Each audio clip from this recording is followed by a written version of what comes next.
Let's patrol the covered boundary. At last the time has come. This is a cricketing emergency. Hear this call to arms for every cricket revolutionary. Take up your bats and stones for the test match insurgency. At first they tried to silence us, but we would not be silenced. They threatened us with lies, so we threatened them with violence. Che Guevara, Sankara, Joseph Stalin, Douglas Jardine, Robespierre, Darrell Hare, Vladimir Lenin, O'Brien Kevin, guerrilla cricket. It's not about the winning, it's about how many rules you break. Even in cricket commentary, this is the best advice to take. Pick guerrilla cricket, it's the finest choice you'll ever make. There's so much more to cricket than red counters and a slice of cake. But first they tried to sanitize us and clean up our act. But people like it filthy, and we know that for a fact. Fidel Castro, Lenny Pasco, Carlos the Jackal, Umar Akmal, Mahatma Gandhi, Grant and Andy, Brendan Behan, Austin Ian, guerrilla cricket.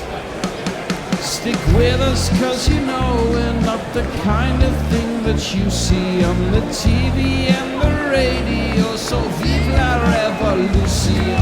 First they tried to buy us, but we would not be bought. Okay, we were, but then we ran away. We will not be caught. We would not give up the ghost when they left us all for dead. They decapitated us, but we just grew another head.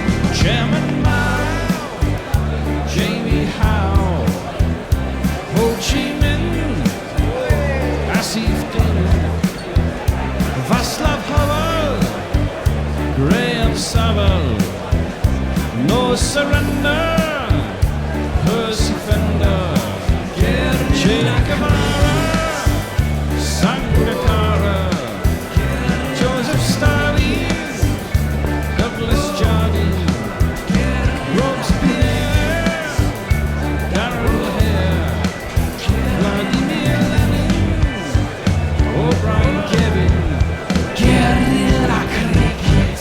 Good morning, or good evening, or any point in between, and welcome to windy Wellington and the Cake Tin for the next instalment of the New Zealand versus England T20 Bake-Off. In the first Christchurch instalment, England were calm, collected and coherent. Sadly, your guerrilla commentary team was less so. I believe, however, we are in distinctly better form for tonight. Well, we're sober. We are sober. I am Tony Bishop, one to my left. Already announcing his presence, none other than the Bear. Good evening, people. To my right, Knuckle Pandy. Watch a Tony, watch a Bear. So England one up, having won in Christchurch, comfortably enough by 7 wickets. Toss news, England have won it again and will bowl. Knuckle, do you want to tell us about the teams? Yeah, one change per team for New Zealand. Jimmy Neesham coming in for his first T20 international since 2017, leaving out Scott Kugelheim, who got smashed around by first Johnny Bairstow and then Owen Morgan. And for England, an international debutant, Saqib Mahmood of Lancashire, exciting fast bowler, leading wicket taker in the Royal London One Day Cup. This year gets his senior international debut. He's in for Tom Curran, who's rested, having only recently recovered from a side strain. Curran was pretty impressive himself. Very economical, the only one of England's bowlers not to take a wicket, but only went a run a ball. So New Zealand going with Martin Guptill and Colin Munro at the top of the order. Keeper Tim Seifert, who has fond memories of this place, having smashed an 84 against India in double quick time earlier this year. Colin de Grandon, Ross Taylor, Daryl Mitchell, Jimmy Neesham, Mitchell Santner, Captain Tim Southey, Ish Sodhi, Lockie Ferguson. Of course, Kane Williamson missing this series with a slight hip injury. For England, Johnny Bairstow and David Malan, another chance for David Malan, possibly the last one. He didn't bat particularly well at all at Christchurch, and Tom Banton is waiting in the wings. James Vince, who did bat beautifully at Christchurch, a glorious 50. Captain Owen Morgan, keeper Sam Billings, those two saw England home. Lewis Gregory, who got a thanks for coming award on international debut, didn't bat or bowl and didn't have to take a catch, and a couple of really bad throws. Sam Curran, Chris Jordan, Arthur Rashid, Pat Brown and Shakib Mahmood. Ben, are you looking forward to seeing Shakib Mahmood? I am indeed. I've never seen him before in my life, I don't think. So apparently we were listening before. He moulds himself on Show of Actor. Watched him a lot as a kid. Slingy, fast bowls in the 90s. Yeah, I'm looking forward to seeing him. Well, we do know it's a short square. Quite long straight. And quite long straight. So you imagine they're going to try and bowl a bit fuller, isn't it? And try and get them to drive rather than bowling it short into the pitch and people happily pulling away and cutting away. At Christchurch there was a lot of slower balls into the pitch. It was an odd pitch actually. It didn't seem to be sticking, but the ball didn't seem to be coming onto the bat particularly well. I think a lot of the time, not at Christchurch I don't think, but certainly certainly at the Cape Tin, because it is a multi-sport venue. Because they play rugby, they play football here, and they have played Aussie rules there in the past as well, so I think it is a drop in. It's usually a pretty good batting track. New Zealand got 214 against India there earlier this year. New Zealand have a very good record at the Cape Tin recently. Have won their last 5. The last team to beat England at the New Zealand at the Cape Tin, slightly gave the game away, it was in 2013. It was England. Yes, it was, when I think the T20 record for opening partnership was set, wasn't it? 243. It was 143, not 243. 143, and it was Lum and Alex Hales. We were talking we were talking in the first T20 about England's glut of potential top order players. We actually missed off Alex Hales, who, on pure ability, is seriously good and would walk into a lot of teams around the world. Do you think he's permanently done now? I would hope not. I'm not sure. I was, you know how I felt about the World Cup. I thought it was badly played, and given assurances by the management, and then essentially put by the wayside for something that millions of people in this country do. I know he's a sportsman, but it's not performance enhancing, and he's a young man. I mean, other people have different point of view obviously on this, but I think it was a bit daft. I think it was all handled quite badly. Look, I mean, England's probably first choice T20 opening partnership is Roy and Butler, which is pretty handy and pretty hard to break into. But they've got a lot of talent, and it's a good position to be in if you're England. Well, England, speaking of them, are taking the field. They've won now 6 consecutive T20 internationals. This would be 7. Would that equal a record for them? I think. No, their record is 8, I think. 8, which goes back to when they won the T20 World Cup in 2010. They won the next 2 games after that as well. And as we've said, should we get New Zealand are definitely some morning hellos? On form. We have a few. We have Anna Forsyth, who says, "Hello, Gorillas. I'm just checking in before my infidelity. I'm sorry, but I must listen to the old enemy tonight." I know, you're on Stephen Finn watch, aren't you? I promise it won't mean anything, but Stephen Finn is surely my hall pass. I don't know about that, Anna. I don't know. Surely I should be your hall pass, but you know. Angelic Scutus says, "Morning, Gorillas. I really should be off elsewhere preparing for my upcoming week of exams, but the lure of the T20 without certain Kiwi all-rounder is too strong to ignore." Well, there you go. We've had some hellos on our own quick tracker. Ravi Nair says something. Yes, we're here, Ravi. I hear you. I've been watching you tarting along with the South Africans, ingratiating yourself with them. Don't you worry. William Francis, just in from the pub. A delightful treat for a Saturday evening. He says our commentary. He means. Oh, or the pub. He might just mean. He might mean the pub. I think both. That's a pretty good. That's a pretty good way to twofer. spend an evening. Speaking of pretty good twofers, let's jingle up New Zealand's opening pair. This little puppy went to market, and this little puppy stayed at home. Martin Guptill. And Colin Monroe is with me now. I shall not fear. Colin Monroe is a legend now. Oh, somewhere near Colin Monroe is a solid bat. #1 time. Colin Monroe's Australian. He won't cross the line.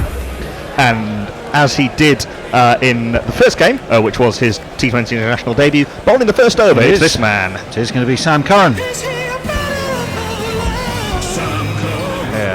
flopping in the breeze, and this one was slower and swung, and Guptill was sort of a little bit late on that. It was a very hesitant start. He's not been in the greatest of nick, some concern, but he's playing, is Martin Guptill, at a ground that he absolutely loves. He's the top aggregate run scorer in T20s at the Cake Tin. He has something like, was it 800 runs or so he scored here? This is also the ground where he scored an ODI double ton. 287. Yeah. A game I was at. The double handy. The Guppy 200 against the West Indies. Yes. Curran again is coming in, left arm over the wicket. That's again a hideously mistimed shot by Guptill, went straight to mid-on, and you have a feeling he had something in mind that what ended up being done was nothing like what was in his head when he started the shot. I think he was trying to go through the offside, but again a little bit of late swing, and it came right off the inside part of the bat. I'm going under for the fall of the first wicket at 5 to 6. It is 25 and a half. Guppy watch, by the way, he's still clean shaven. He is indeed. Curran once again is in. Oh, and that one goes past the outside edge, moved it away, having swung the first one in. That one sort of held its line, and Guptill was quite hesitantly prodding forward. So 3 balls faced, 3 dots. Reminiscent of the start the other day. None of them have been dealt with anything remotely confident looking from our friend Mr. Guptill. No. Even though he's on a fortress. 41 he averages here at the Cake Tin. Beautiful blue skies, a few light fluffy clouds in the land of the long white cloud. Unfortunately, quite a few spaces around the Cake Tin. It's not exactly One of the stands. robbing there. One of the stands that the ones you can't actually quite see is quite full, but the rest of it's quite empty. Curran in again. This one is on the drive by Guptill. It's down to cover. And New Zealand are off and running. Guptill is off and running. New Zealand are 1 without loss. And the Bears' friend, That weirdo. never known to be not recognised by the Bear, the one and only Colin Munro. Right, we have going to be on strike. we have a couple of hellos on Crick Tracker. We have Fabulous. Mahabub, sorry, Khan. He says, "Good morning, all." Morning. Good morning to you. Khan says, "Out." I don't know who was out. Well, no one was out yet. No one's out yet in this one. And I'm sure watching something that's a long way ahead than us. Who do you want to be out? Yes. I think Well, we'll let's put have a a look. bet on. That'll be interesting actually if someone is out. As in comes Curran. This is flicked off his legs. They will take 1, and 1 indeed is all they will get, because Adil Rashid, who is on the 45, and it's a leg bye. So Munro gets himself to the other end, but hasn't accrued a run to his own name. New Zealand move on to 2. Their totals doubled. This has been a searching over from Curran. Yeah. He's started off very nicely. He was very good early on in Christchurch. Both the Curran brothers were actually. Munro and Guptill took an age to get going in the first of these T20s. In comes Curran again. Worked nicely off his legs to mid-wicket. They'll take 1. They think about 2. They decide against it, probably wisely. We have some more tweets. Ravin says, "Morning, all. Can we Morning, please Ravi. make this one as exciting and depressing as the rugby final?" Hi, Tony. Hi, Knuckles. Hi, Bear. Hi. Jonathan Shorland says, "This is my view of the Cake Tin. He's at the match. Hey. The weather is great in Wellington today. It usually is whenever I visit this city." Yeah, it looks lovely. Well, we're getting a lovely graphic that points out the scoreboard end from the city end. However, the difference doesn't look... Well, I suppose the scoreboard end you can actually see Well, the scoreboard. I think also if you can position yourself for the sea would give you some kind of indication as to which end is which. The sea. As in because literally the it's right on the docks, so the sea is literally on one side of the ground. That's It's not a so big helpful. old stadium. Do we know what the... Well, we're going to see. Sorry to cut across you there, Bear, but the debutant for England, Saqib Mahmood, is going to be bowling.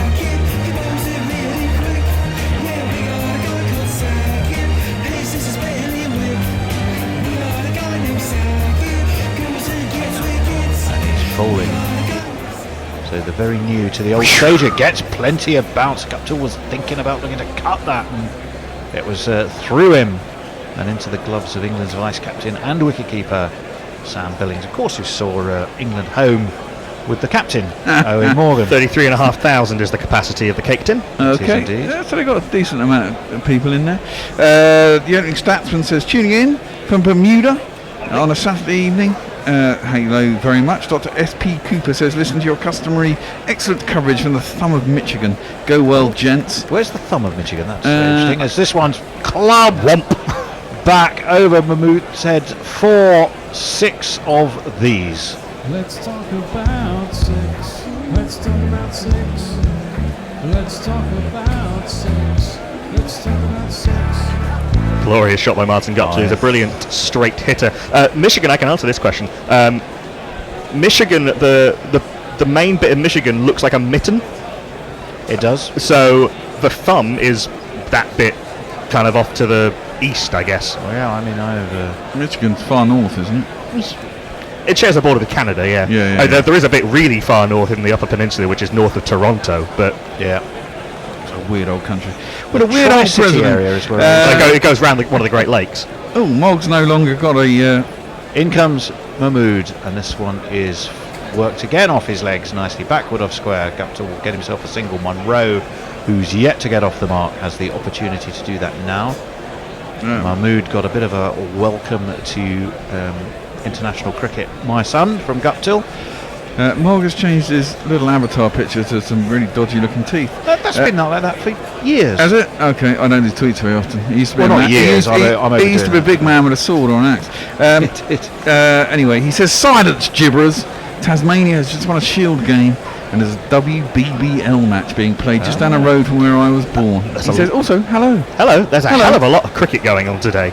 Ah, well, it goes on all year now, doesn't it? Well, there's this game, Pakistan, Australia, India, Bangladesh, India, West Indies, women. Mahmood is going to be in again over the wicket, right arm over, and that's a funny shot, but it gets Monroe off the mark. It was a one-handed shot in the end to short mid-wicket, but not so short that it could prevent him getting off the mark. Or did he? Hang on a moment. Maybe he didn't. No, another leg by. There's another leg by. Extraordinary. Well, that might explain why he had his hand off the bat. In that he wasn't using the bat at all. He was just using his leg. Anyway, 11 for no loss of 1.4 are New Zealand. In again comes Mahmood. Right arm over. That's quick. Flick going off his legs. Adil Rashid is down there on the 45. Bisecting the square leg umpire and the wicket keeper. So he's gone for 8 off the bat and 1 leg by so far has Mahmood. We should mention GPL is open till 1:45. Guess the amount of runs that are going to be scored in total in this T20, and you could win yourself at currently £74. In comes Mahmood again, short and pulled high and handsome over mid-wicket, and it is 6 more, and this time Monroe is unmistakably off the mark. There's no question of that being off his leg.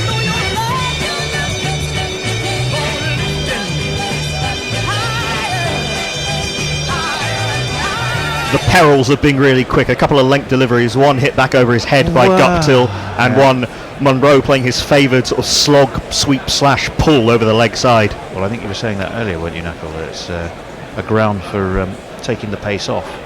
Well, not pushing necessarily. it through doesn't You just necessarily got to work. be yeah. Might have to be a little I bit imagine fuller. he's a little bit nervous as well, Debbie. I have no doubt he would be.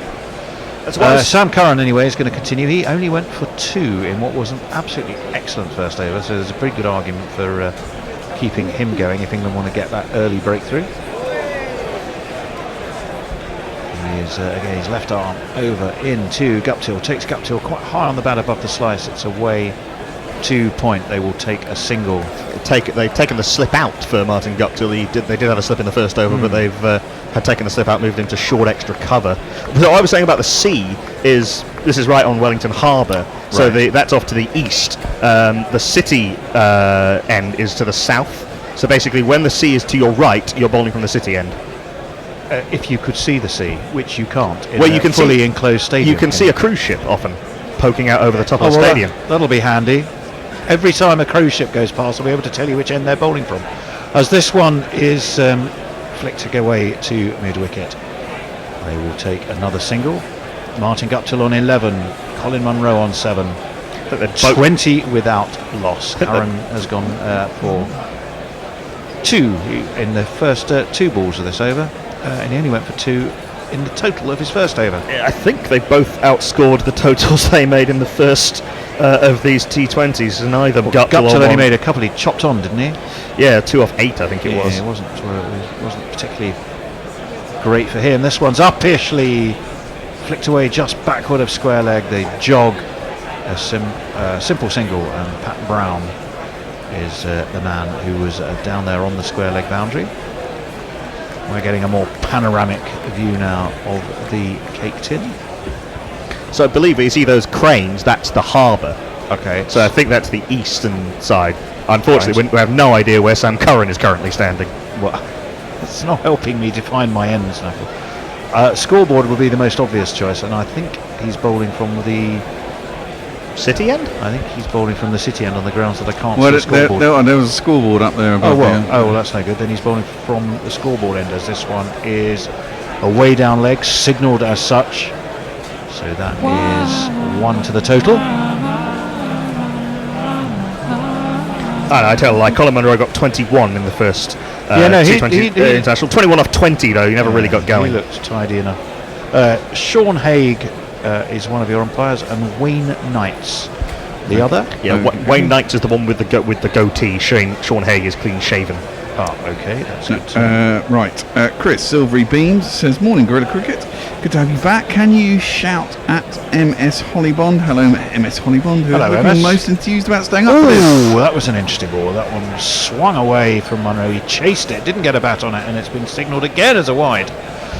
So that's 2 consecutive wides from Curran, which he will not be happy with. I think that MS Hollybond is Ms Hollybond.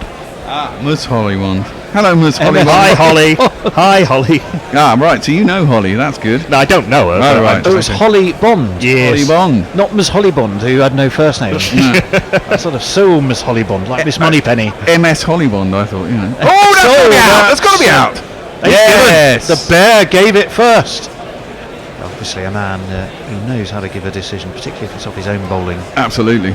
And, Munro is not amongst the runs this time. He is gone. He's gone LBW to Sam Curran. He's stopping for a chat with Martin Guptill, but he's already removed his gloves. What the conversation is. They are allowed one review. Yeah, one review, yeah. I think Guptill was trying to talk Munro out, basically, of reviewing, and indeed he did. I think, Munro walked a long way across his stumps, and it looked like it hit him in front and middle and off, and was taking out middle and leg. Yeah, it certainly did. He'd gone a long way across. Yeah, we're having a look. Well, actually, this one might be going down. I don't know. He moved his foot. No, it's swung back in. He was bang slap in front. Yeah, it's pretty full. High fives with Sam Billings, who gives him several pats on the back. Closer than you reckon, I don't. I mean, your first impression. It's going to be Tim Seifert anyway. Yeah, first impression was absolutely prime, and I suspect it'll certainly be. I don't think Munro would have had much joy had he reviewed. Anyway, yes, that does bring New Zealand's keeper batter to the crease. Tim, he's not so Tim. Tim, he works out at the gym. Did he? From 40 balls, not gonna let the run rate stall. Tim, it's worth watching him. Marvellous. Well, I can tell you he made his debut in T20s versus Australia. It's Sydney 2009. Made a 2-ball duck, however, on that occasion. LBW 2009? Yes, 2009. Absolutely. Oh, wow. Oh no, I'm looking at Guptill. Don't know what's going on with me there.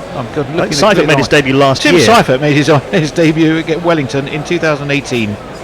He made 14 not out, and New Zealand won that by 12 runs. It was versus England. So that means that must have been here as well then. Yeah, that would have been here. So he got 40 not out and an 84 in his 2 games here. 84 versus India, yeah. So he's another one who would seem to like this ground, but it is, as we said, something of a fortress. Curran turns at the top of his mark. He has a success to his name. He has removed Colin Munro, and this one is not timed at all by Seifert. He was looking to go on the drive on the offside, took a bit of an under edge and blobbed down We're just having a look at the replay. Yeah, that was... he got himself quite a long way across there, didn't he? That was the thing. Well, yeah, he that left was- his leg behind. He did If leave you can his leg imagine, behind. he's like leaving a huge gap between the leg that moved across and the leg that stayed put. His head just completely fell way outside the line of the ball. It was an ugly dismissal from a batsman's perspective. Curran's in, driven beautifully between cover and extra cover. There is, however, a man down on the extra cover boundary. It's Johnny Bairstow, and they will only take a single. So Seifert's off the mark, and we may speak to a change soon. How many overs have we had? 3. Oh, 3. We've got another I've got 2. 2 overs. Yeah, I'm trying to talk myself out of the You're trying to talk commentary yourself chair out of a job. too quickly. Okay, Ravi Nair says, I remember when New Zealand cancelled a test and scheduled T20s instead because they draw bigger crowds. How we laughed, he says.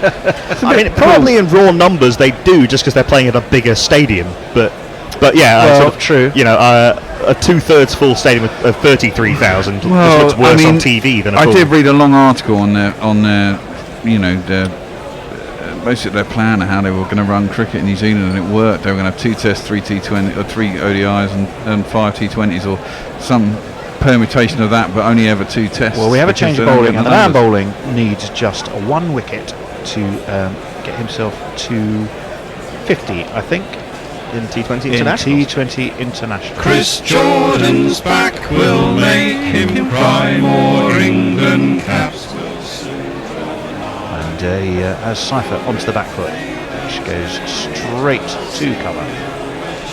And there's no run, so he starts off with a dot ball. Unusually early for Chris Jordan to be bowling for England. He does tend to bowl later in the innings. I don't think he came on until about the 13th over or something the other day. And I think part of the thinking on that might be that Saqib Mahmood did get a fair bit of tap in that first over, didn't he? Absolutely. Gutfield Yeah. took a bit Well, of he's going to have to bowl a at some liking point to now. him. Bring him back later when there's 2 new batters at the crease, maybe. In comes Jordan. Uppishly. He rather sort of pulled out of that shot. He looked like he was going for much more of a full-blooded leg side clip, and caught him quite high up the bat and looped up a little bit. England's never manned close enough on that occasion. He just didn't come on as much as he was expecting. No, so it was smart bowling from Jordan. Okay, Mark says the question is, could you kick a ball for 6? You probably could. It 56 don't- yards. they are quite short boundaries to the side, aren't they? This one again beats the outside edge. That was an almighty heave-ho from Seifert. And he heaved and he hoed, but he didn't reap any reward because it beat the outside edge. And was through to Billings. Jonathan Shaw says he's at the ground. You can see 2 scorecards, so I'm not sure which end is which. Scoreboards. Scoreboards You even. can see 2 Scorecards, scorecards. scorecards. I know it's not that big a crowd, but I'm sure there's probably more than a couple of scorecards knocking around. Yeah, I think we can actually see there are replay screens at both ends, Which really is not helpful to have one end then called the scoreboard end, is it? And that one beats the outside edge again and again. It was a bit wafty. That was a terrible From shot, Seifert. really. Pirate Badger says, morning, comrades. Cruise ships. morning. Show me the legions of TEUs. What are TEUs? no idea. Technical something exemption. Therapeutic use exemptions. Well, that was TUE, wasn't it? Oh, sorry. I don't Yeah, know. well, there you go. But that's what I was thinking of. And he's interested. Cricket Container Watch. Maybe they're Oh, containers. Oh, could be. Wayne Knight is umpiring. Well, Jordan, who has bowled quite magnificently so far and continues so to do, because this is just worked away to mid-on and they won't be able to take a run. So, do we have a jingle for maidens? Because they're very rare. We do. We do. Well, I'm not going to say you do need it, but he's got 1 ball left, and you just never know. Tom Curran bowled a maiden the other day. Well, he did indeed. Well, there may be another one on its way here. Not if Tim Seifert, who's certainly come with intent, but not particularly successful yet. This one, he's onto the back foot. He will get a single. He's rather spoilt that. They've taken 1. They are going to look for 2. They take 2, and then they get it. Although Seifert had to really put on a little bit of a burst. Pat Brown. Pat Brain. All right, Pat. Who I'm sure doesn't sound like that. Although he does sound like he should be a character on EastEnders, doesn't he? Pat Brown. Get out of my pub. Right, Ravi. Well, Wayne Knight, Marcus sends us, has changed from his usual acting career. and he sent us an IMDb. I'm going to look it up in a second. Well, I'm going to Pat Brown, is it, not Pat No. Brown, the umpire. Wayne Knights. Wayne is the- Knights. No, Wayne Knights. No, there is an actor called Wayne Knight, and his name is Wayne Knights. Wayne Knight. He looks like the fat guy from It is Jurassic Park. It is. It is the fat guy from Jurassic Park Oh, and there you go. Seinfeld. What, the Okay. umpire? Well, the he- umpire was in no, Jurassic he's Park. not. No. But there is a Wayne Knight, funnily enough, who was an actor as the fat guy. He's the one who gets killed by trying to nick the DNA in Thingamajiggy. Yeah, he's also the postman in Newman, the postman in Seinfeld. Ah, yes. Okay. Of course, right. This is the Wayne Knight, the actor, not Wayne Not Knight, Wayne the Knight. umpire. Not Wayne Wayne Knight's Knights. the umpire. Ravi And that's there. nothing to do with Boogie Nights. He's not related. That's not related. No. Well, we're going to see Pat Brown. Pat Brown. He's a bit of a gawky looking kid, isn't he? Very, very successful with Worcestershire.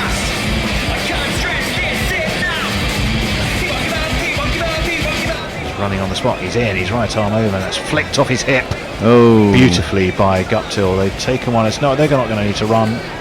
It's beaten Adil Rashid backward of square leg there in his now traditional 45 position. And I'm afraid Pat Brown has gone for 4 off his first ball.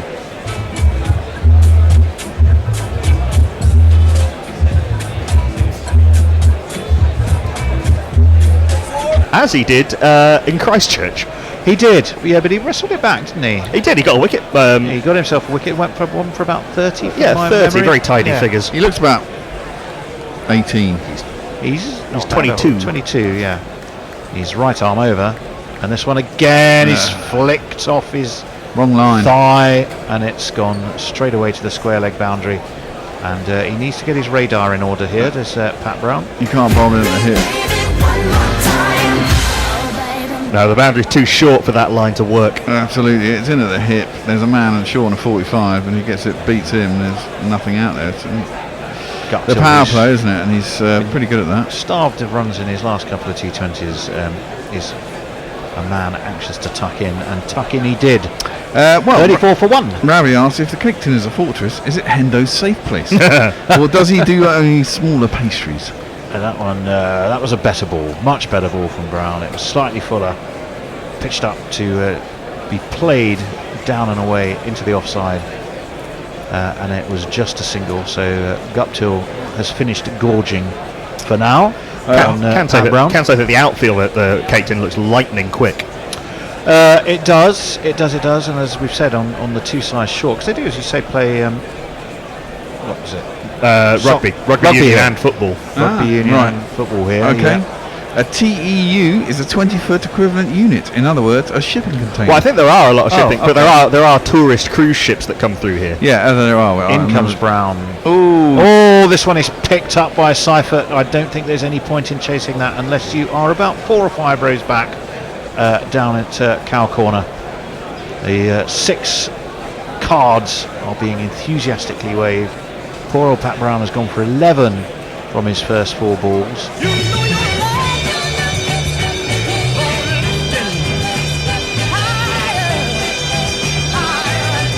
15, isn't it? 4-4-1-6. Yes, I beg your pardon. right. Holly Bond, MS Holly Bond is in touch with us. MS. And Ms. Sorry. So it is Holly Bond. Yes. It's not Ms. Ms. Holly No, Bond. it's Ms. Holly Bond. And she Okay. says, thanks for a shout out. Oh, and that one is gone! you terrible muppet. drop. Oh, Pat Brown. Pat Brown must be the unluckiest bowler on this tour. Vince it was, who was backpedaling. That's cost me money. He should have just pouched it. It didn't look that difficult. It's gone for a single instead. Pat Brown, someone dropped him in the first match as well, didn't he? As It well was as James the wicket. Vince. It was James Vince again. Well, James Vince must have something against Pat Brown. Yeah, he had 3 catches dropped in one of the tour games. Oh, that was a sitter. that It was was, I'm afraid. Way up in the sky, little darling.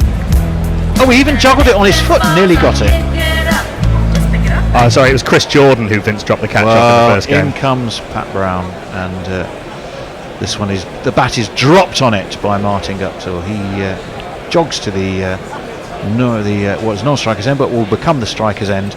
So yes, We're gonna have a that's little- been expensive, but denied a wicket, as he was 3 times by drop catches in one of the warm-up games, wasn't he? Right, it's the a first of them. switcheroo. But But we're all moving to our left. we are, but I'm just we going to have go a- out. we have a 'cause, rota. Miss Holly Bond has been in touch, and she says, was online shopping for bed linen. Apparently your commentary is far superior, and it is. And on that note, we're going to have a switcheroo. Thank you, Ms. Hollybond. And we'll have a little word about how you can support the show. Alternative cricket commentary, bringing you laughs, bringing you jingles, bringing you joy. We are Gorillas. We need your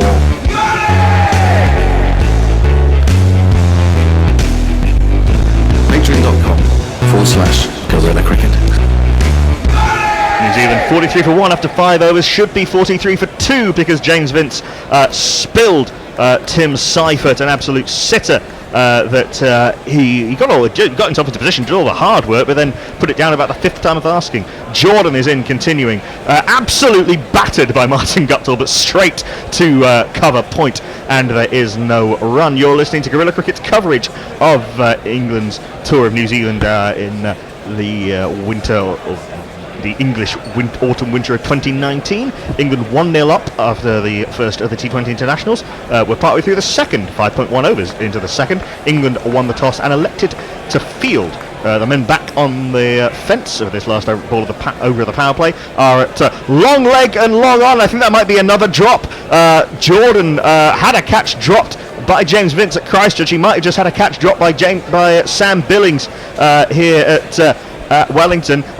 No signal from umpire Knights, and Martin Guptill's now been dropped off the glove. It was a good bouncer from Chris Jordan onto Guptill too quickly, and Billings, while he jumped up in the air, could only get half a hand on it. It went kind of through the webbing actually of his glove and away for a couple.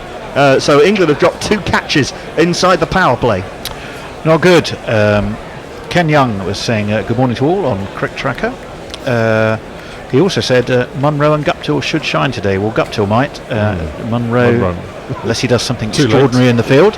In comes Jordan into Tim Seifert. A little bit of movement and a full delivery. Punched by Seifert and a very quickly taken single, given that it went straight to extra cover. The throw came in pretty hard from the man set back on the ring, but Seifert was through for the single.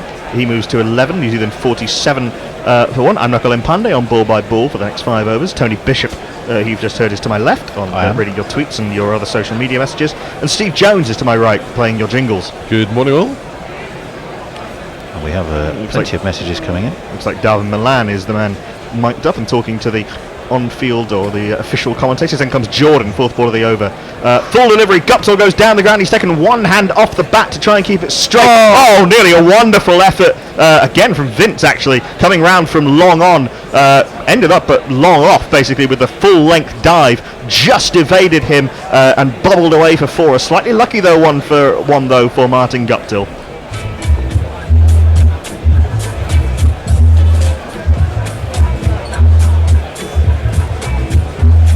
Might have been a slower ball. Actually, technically, that's a second drop. It is. It thumped off his thumb. Would have been a fantastic catch from James Vince. Had to make about 15 yards to his left, but having got there, I'll be disappointed with it. So 3 drops inside the power play. Guptill on 29 smashes this into the offside. A good diving stop from the man at point, and they come through for a single. Miss Davenport says, good afternoon from sunny Kapiti Coast. From a sunny Kapiti Coast. There are 2 good reasons why the cake tin isn't full. 1, it isn't the Basin Reserve, and 2, it isn't the Basin Reserve. That and the Thistle is probably packed out.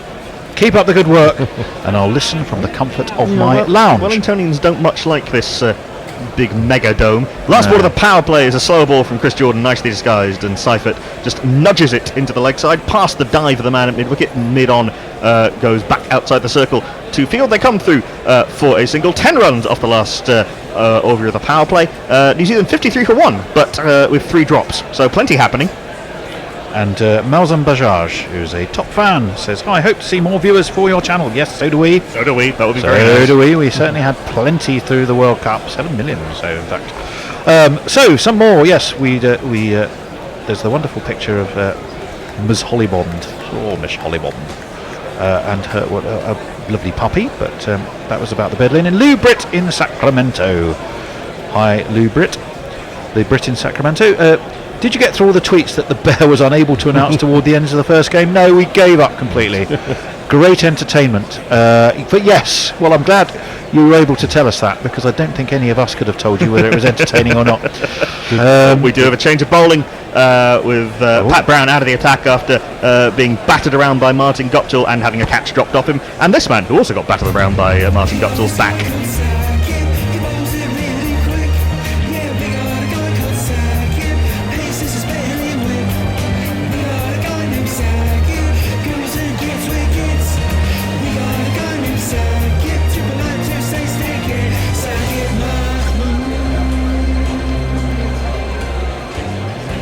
Comes Sakib Mahmood. His second over in senior international cricket is short and hit hard by Tim Seifert, so hard that square leg trying to come round to his left, well, frankly made a bit of a mess of it. It was straight through him, 4 runs. A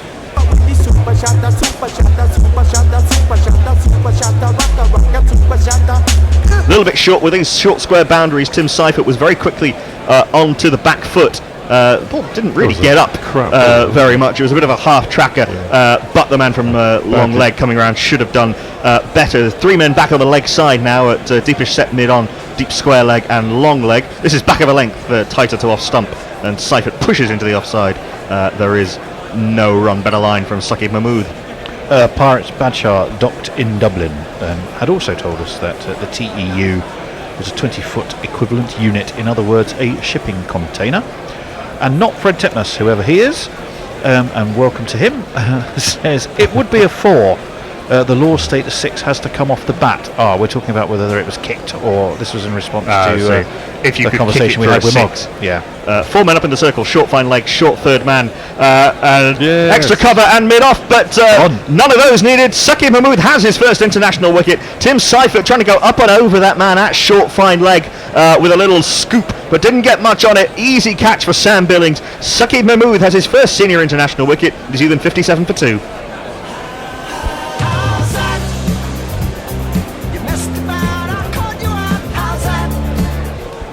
Yeah, just off the glove. Threw him a little bit quick, I think, from Sakib Mahmood. Seifert just didn't have the room to extend his hands and flick that up over that man at short fine leg. You can see what he was trying to do, but the execution was lacking. Tim Seifert gone for 16 off 15. His first semi-failure, really, at this ground in T20 internationals. Yes, indeed. Don Grace says, let's have one England success today. Yes, please. Yes. Yeah, it was disappointing, but South Africa did a comprehensive number on our rugby team.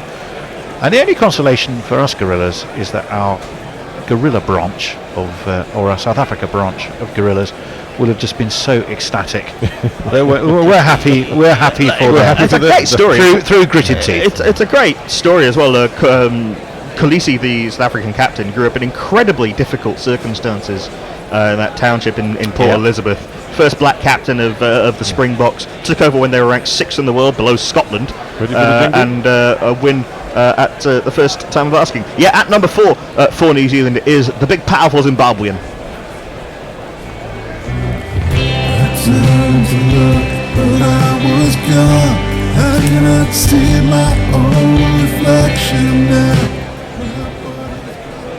It is Colin de Grandhomme, a powerful man in his own right.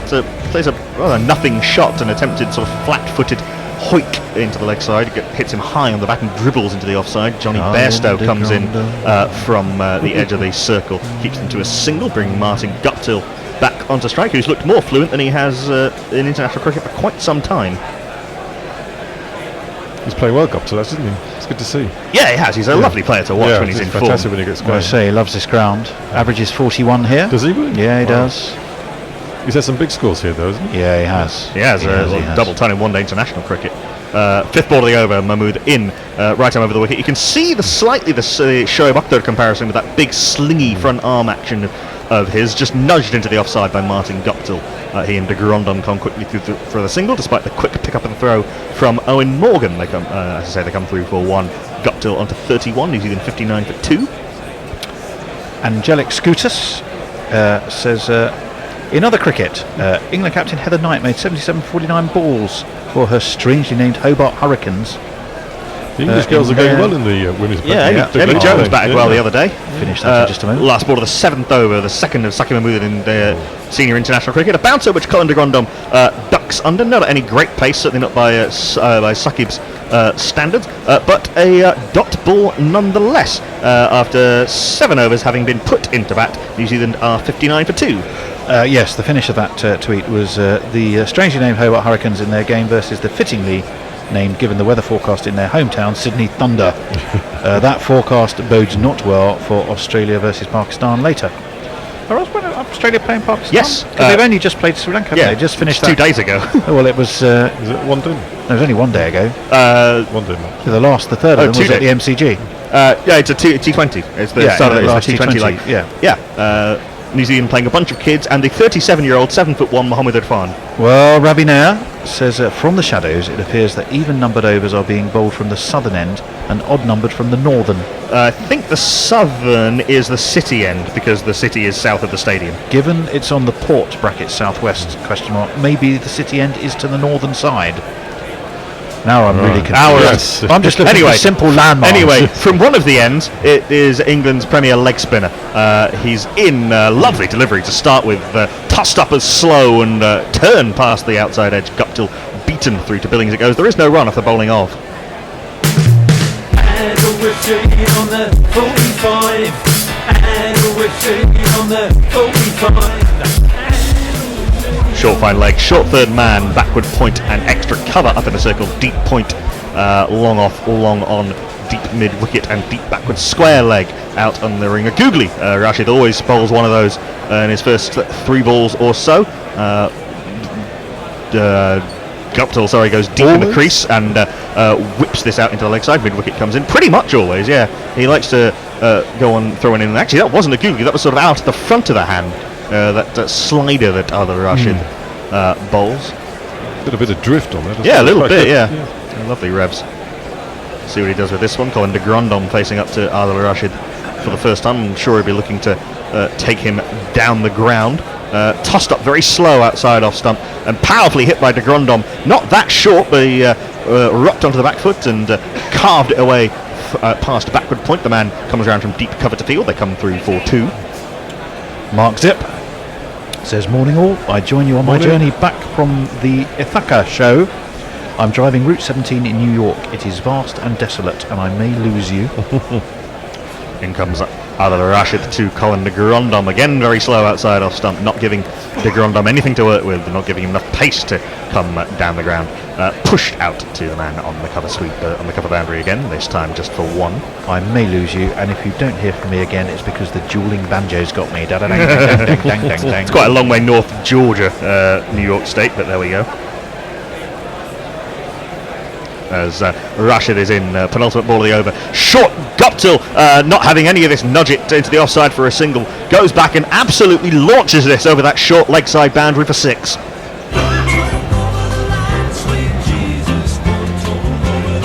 Powerfully struck by Martin Guptill.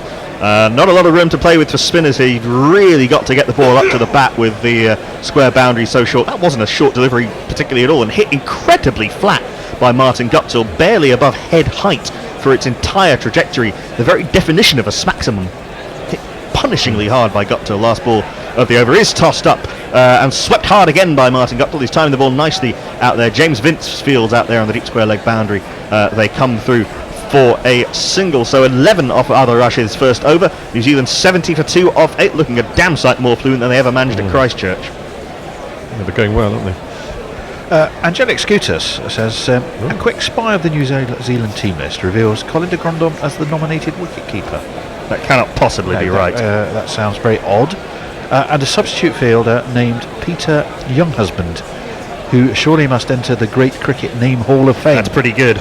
That is a great name, but one would imagine they put. Sure, where you saw that. One would imagine they put that little cross symbol in the wrong place. Certainly on what I'm looking at, Seifert, who admittedly just bats one above him. Yeah, is the wicketkeeper. Well, he's the wicketkeeper. Given that he's a wicketkeeper and Colin de Grandhomme is an all-rounder. Change of bowling. After a successful over for Sakib Mahmood, Morgan shuffling the pack. This man comes back into the attack. Hold on. He won't bowl. No.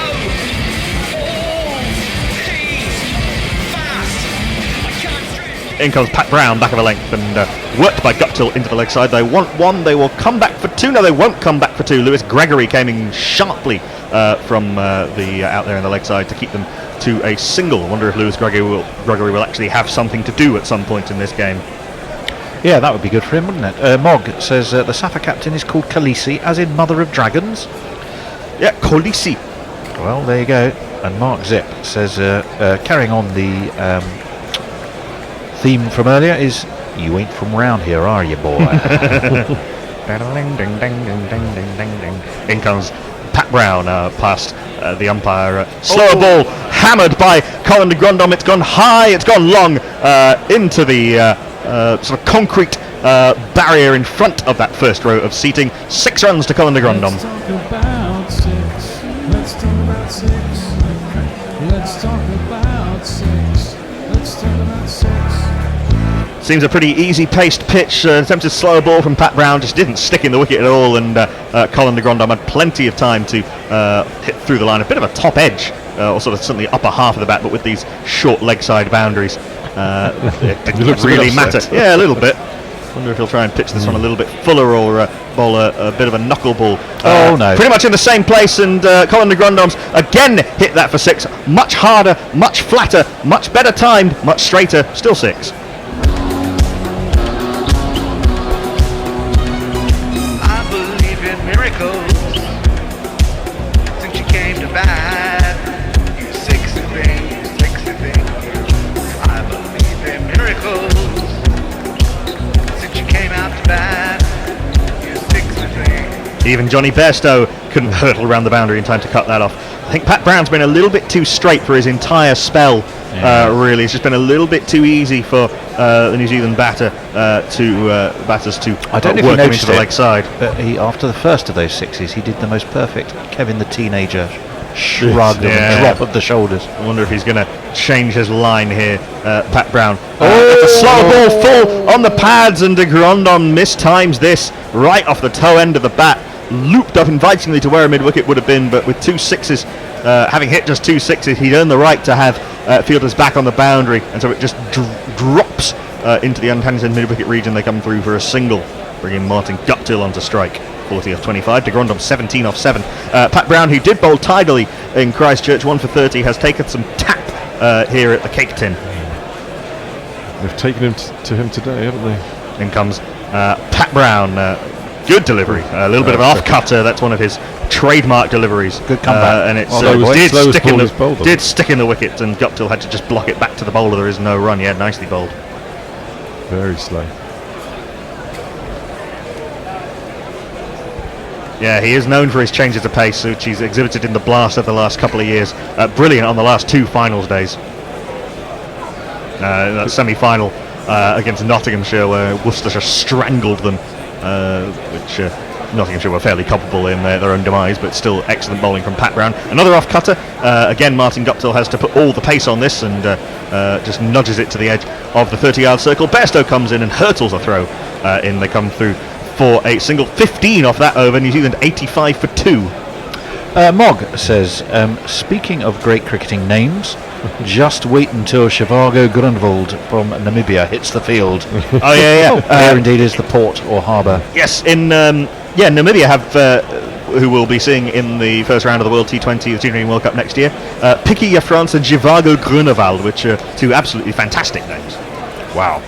Ravinea says, yes, the sexy climate emergency is correct. The city is south of the stadium, so when the shadow's to the right of the bowler, he's bowling from that end. If it's on his left, he's running from the inverted commas scorecard end.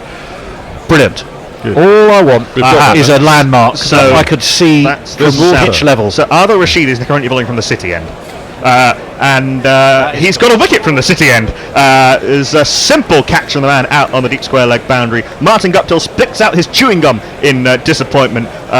Very slow, and Guptill got right under that. Didn't time it as well as he would have wanted. James Vince redeems himself after a third time dropping a sitter and then dropping what would have been an absolute screamer in fairness. Yeah, slightly high up on the bat from Martin Guptill. Took one hand off the bat. Very simple catch for James Vince. Adil Rashid has a wicket.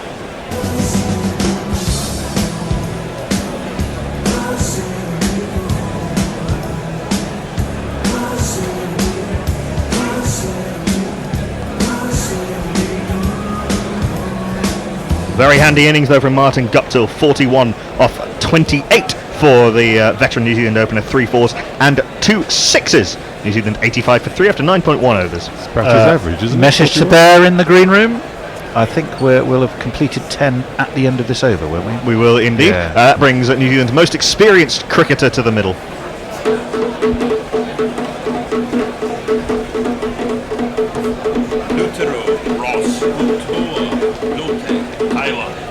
Guptill went for what is exactly his average on this 41, ground, 41. Does that mean his average stays 41? It would do. Pretty much. I mean, barring a few not outs, yeah. Ross Taylor, a very, very experienced T20 international player, 92 matches in his very long career.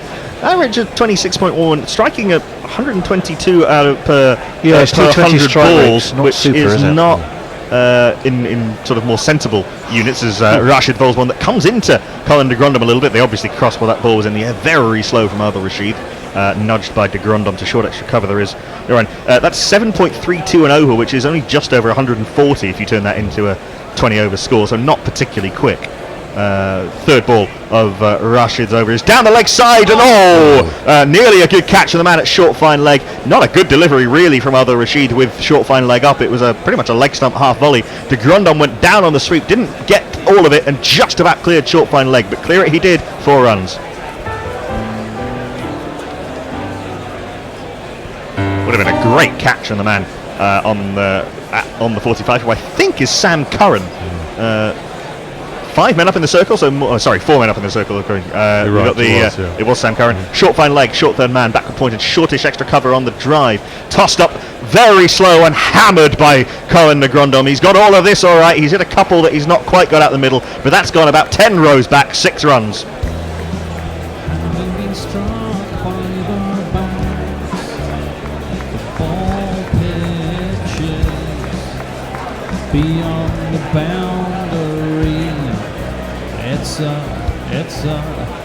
He enjoyed that. You could see the smile on his face when he connected. Yep, and away down the steps in the first tier it goes. Not a bad delivery really from Rashid. He tossed it up, gave it some air. De Grandom took the challenge and cleared the leg side boundary with some ease. He's trying to get him to drive straight, but de Grandom's continuing to try and hit square, and again does so out to the extra cover sweeper. This time they come through for a single, so Rashid buying his wickets somewhat. He's gone for 11 in this over and taken a wicket, but that's what you have to do as a leg spinner sometimes. For Ross Taylor, who's about to face his first ball, short fine leg, short third man, backward point, and a sort of catching cover point. And then we got to have a deep point, long on, deep mid wicket and deep square leg. The Bear will come in. Steve Jones will come on to ball by ball. I'll go over to tweets, and Bear will come on to jingles, and Tony will get a rest. I will indeed. Head for the green room. 96 for 3, one put ball your left feet of up. Glass of the something. 10th over. In comes Adil Rashid, tosses this up, and Taylor drives this pleasantly through the offside, but a great stop from the man at extra cover means that Taylor is not off the mark. So 11 and the wicket off that over. New Zealand after 10, 96 for 3, and will be fairly happy, I think, with their first 10 overs work. We'll again let you know about, if you go into the marketing folder, about how you can support the continued operation of Guerrilla Cricket. Yep, you owe us all right. You think this alternative cricket commentary stuff comes cheap? Well, we need some dollar bills to help pay our bills, so please go to patreon.com/guerrillacricket and sign up to make a regular monthly donation. You know there's literally nothing like Guerrilla Cricket's coverage, so don't be tight, dip into your virtual pocket and throw some cash our way. So See, good we are evening those. everybody. Steve Jones in the centre seats. To my right, Patreon.com/Guerrilla the Bear Cricket. on jingles. Good evening. And to my left, Knackle. Heidi, and a man coming on to bowl who actually gets to do something for the first time in senior international cricket. Which means I have a job to do. Yeah, I'll okay, give him a okay, jingle you. after this ball. So when he comes to bowl, He's the ground time plays all around it. Well, stump, smash back. That's a wicket.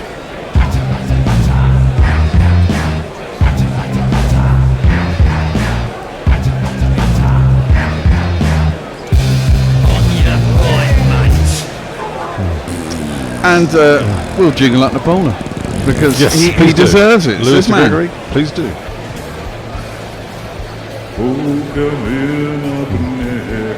Gregory's bowling the match today. Gregory's bowling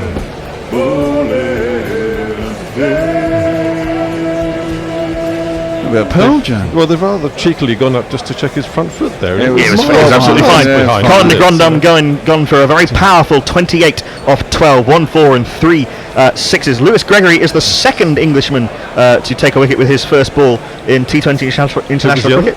Joe Denley. Really? Back in 2009. The injured Joe Denley. Yes, Yeah, now indeed. injured, yeah. He is the 17th, as I say. Which is a bit of a shame, isn't it? So, well done, Mr. Gregory. What a great introduction to T20 cricket. Oh, is it this man? So, new man is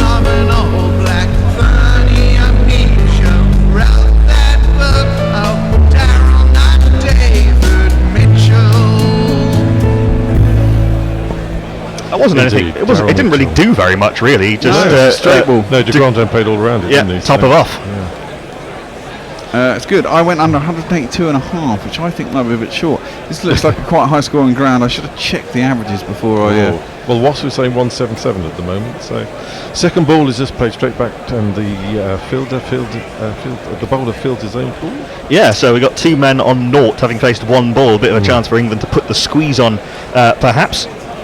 Imagine says Pat Brown is set to replace Dale Steyn at the Melbourne Stars in January when the latter's BBL stint finishes. Pity the Stars as they are so #FigJam, which you may remember what that means from the Kevin Peterson days. Gregory in again. Nudged away by Mitchell into the leg side. It'll be just the one run. This ball is back in with Sam Billing's hands. I should ask, what is the average score at the Cake Tin? I don't know. That's a shock. Wasp is showing 177 at Yeah, I the know moment, Wasp. so- I just and wonder you've gone what. for 1. I went under 182 and a half, Right. which until Guptill and de Grandhomme Was looking really good, actually. was looking bad actually when those two were in. Them being out gives them a Let's go shout. over that, or hits it. Under it. Under it, right. Yeah. So you're feeling happier now? I'm feeling much happier now those two have gone. De Grandhomme was looking dangerous. Daryl Mitchell batted pretty well the other night, the only one of the New right. Zealanders who really did. Gregory runs in past the umpire. Not really very well played, and there's no run there. The England field are very quickly in. Taylor, sort of a nothing shot from Ross Taylor, sort of an Oh. attempted nudge into the leg side. The Grandhomme all around it. They're just replaying the wicket again. Who does he play for? I don't. Somerset. The Somerset boys. All rounder. Yeah, more in T20 cricket as a batter. He's really powerful at the death with the bat. Gregory in, and Ross Taylor sort of faffs this into the leg side. Run through very quickly for a very quick single. Batsman safe. Yeah, he Score scores. moves on to scores about 98 for 4. Scores about 12 and over in the death overs with the bat. Yeah, there was that big weird. hitter. There was that weird graphic on Twitter the other day that was sort of saying, death finishers in cricket, but it had no axes on it. Yeah, I think Ben Jones from CricViz did later delete that and put up a version of the graph with actual axes. Well, yeah, because I was struggling to understand what he was trying to. But basically, the IPL had the strongest finishers, which is not unsurprising. Gregory in, last ball of the over, played straight back to him, and that's a very good opening over from Lewis Gregory. Yeah, very. 1 wicket for 2 runs. Very handy indeed. A few tweets. Chop says, I foresee maximums. Sunil, in response to our tweet that talking about Martin Guptill being dropped twice in the same over, still couldn't score a half century. Yes, indeed. Martin Guptill was dropped. A somewhat easy catch for Sam Billings and what would have been an absolute screamer from James Vince. Angelic Scooter says, well, that's what I get for starting to write a tweet lauding that Guptill's finally found his form back. He did all right. I mean, C20. I mean, you got to go for he looked a lot more fluent than he has in hit, wasn't it? So he looks a lot more fluent than he has in international cricket for a while. So Adil Rashid to continue. Oh, good take by Billings. By Billings behind, but Taylor's back foot firmly in the ground, so not out. That was good. A lovely ball, actually. Yeah, that was a lovely ball. Good take by Billings. It was quick to take the bails off. He did lift his foot a little bit, didn't he? but not enough. Not enough, and Not it's quickly back down. Rashid again. Outside off stump, smeared through the covers, and the sweeping fielder picked it up and back into the wicketkeeper for 1 run. Score moves on to 99 for 4. I imagine in the this- 12th over. The reason I asked that and why I went under 182, I thought, 182 is quite high for a T20. You know, average 160, 170, I'd imagine. But then, of course, the bloody short boundaries, and the wind was smearing over the leg side. I mean, one of those hits by the Grandon was a massive top edge. You got nothing on it. So this one is just nudged into the leg side. No fielder there. Rashid runs away from the stumps. It's 1 run. And the New Zealand 100 is brought up in the 12th over. 100 for 4. Yeah, you can see. I think the size of the boundaries means that it's almost easy to hit sixes. You've got 5 fours and 7 sixes. Yeah. Yeah, certainly square it's easy, isn't it? 'Cause it's only up 50 metres or so. Here it goes. And a there you go. lovely hoik over mid-wicket, deep into the ground for a Maximum. big maximum. One of these. 2, 4, 6. Ross Taylor, that's pretty much his favourite shot, the pick-up slug sweep. He does play that shot really well. And, you know, we were talking about Colin de Grandon top edging couple. That was right out the middle. Yeah, that was a good shot. 10 rows back or more. Astrid again, outside off stump. A bounce ball bounces over the England fielder at cover, runs through to the boundary for. I'm not sure that was a bump ball. I don't think it was a 1 ball. I think it was straight off the edge. Going, great guns. I hit the ball. Well, we'll wait for the replay. Here it is. I hit the ball and it went to 4. Oh yes, straight over. That was the top edge. Sliced. It was well over the fielder though, so and sliced away for 4. Miss hit though. Yeah, a little bit of turn Yeah. done in the flight. Caught him. Rashid again, last ball, just nudged out into the offside. There's no run. End of the 12th over. Rashid's figures, they've hidden them. That's a shame. Taylor has moved on to 12 from 8 balls. Mitchell on 2 from 4. The Rashid 3 1 overs. for a lot. 1 for 34. Sometimes you have to buy your wickets as a wrist Yeah, spinner. that's true. On Crick Tracker, Sabir Ahmed says, who will win? Watch and find out is my answer to that question. Satyam Mishra says, heart emoji, kissing heart emoji. Chirag Jain says, New Zealand on fire, which is certainly true up until a couple of overs ago. Yeah, I mean it is a short boundary, isn't it? I mean if you can slog and get away with it, you're going to get decent runs. Well, they've only hit 1 straight 6, haven't they? That's Yeah, good well trouble. The others exactly. have I mean been it's over- all about over- trying to it's over all about square, trying yeah. to pick it up square or beat the offside field. Well, the good news is if the keepers can do it, I'm sure the England boys can do Well, it. So there yes, should be that's plenty what I, of sixes. yes, I think there should be actually. Evidently we're trying to pick up over Yeah, the leg side. it's an interesting field for Lewis Gregory. Yeah, Lewis- Everyone's up on the offside, everyone's back on the leg side. So Lewis Gregory to continue his second over, comes in, Oh, that's and missed Mitchell it. goes for a Oh. huge hoik, just falls short of the England fielder, so that's just the single. Score moves on to 1-1-1, Nelson's number for 4. It's not bad bowling from Lewis Gregory, obviously you got everyone back on the leg side, so bowl it in an area to tempt him to go for the hook or the pull. Badly mistimed that. Is that James Vince down there again? The ball seems to be following around. Yes, I think it is. You get those days, don't you? You drop the first chance and the ball is always there. Gregory in again. Taylor smashes this beautiful shot, cuts it away. That's 4 runs. Beats the infield. 2 + 2 is on man. Yeah, it's interesting how that goes. So we're 32.2 overs into the tour, and James Vince has had 4 potential catching chances, and he's only caught 1 of them, which is not Right. not a good return. No, one of them would have been an absolute blinder. But yeah, it's just interesting. Like that's considerably higher than you might expect as a sort of average for how often a ball might come to you in the air. Yes. Gregory in again. Taylor nudges us out on the offside. They come dashing through for a quickish single, but it was always going to be safe. And it brings Mitchell onto strike. 3 from his 5 balls faced so far. Yeah, it's kind of reverse of them the other day. Daryl Mitchell was scoring pretty quickly the other day, and Taylor really went nowhere, but very slowly. They probably had to because the scoring had been so slow. Ian Dirk says, note to new commentator, it's not book at bedtime, speak up. Harsh. Gregory in again. Oh, a waft outside off stump, straight through to Billings. And he didn't touch it, so He wanted a wide there for that, didn't he? But it's one for the over. Yeah, it's just past at shoulder height. A bit of a slow ball bouncer, I think, from Lewis Gregory. Slightly dug into the wicket. He doesn't really look like he could bowl fast enough to sort of pitch a ball that far. I don't think he's never been particularly quick, Lewis Gregory. We saw Sam Curran warming up, so maybe a change at the other end. Gregory in again. Full ball right on leg stump, hit away into the leg side, and it's just another single. Nice little clip off the legs. Yeah, nice bit of attempting to put the brakes on for England. It's not easy on this type of pitch. Well, no, and at this stadium, but yeah, the only way to really take wicket, to slow down the run rate in most T20 games, is to take wickets. Gregory to complete his over, and Taylor nudges us out into the leg side again. England fielder whizzes in and restricts them to the single. It's the end of the 13th over. New Zealand 118 for 4. Yeah, a little bit quiet on the tweet, so please do tweet us at Gorilla Cricket. I was going to say the GPL, but the GPL is currently closed. I'll be so interested to see if we actually had I don't think we had any entrance. I don't think we did. Refreshing. No, we did not. So that will roll over until the next game. £74 in the pot. So please, get in for the next game. £1 for a £74 win's not bad. Yep, 74-1. So Sam Curran coming back into the attack. Yeah, we saw him warming up just now, so we'll have that having that change. Adil Rashid being saved for later in the innings.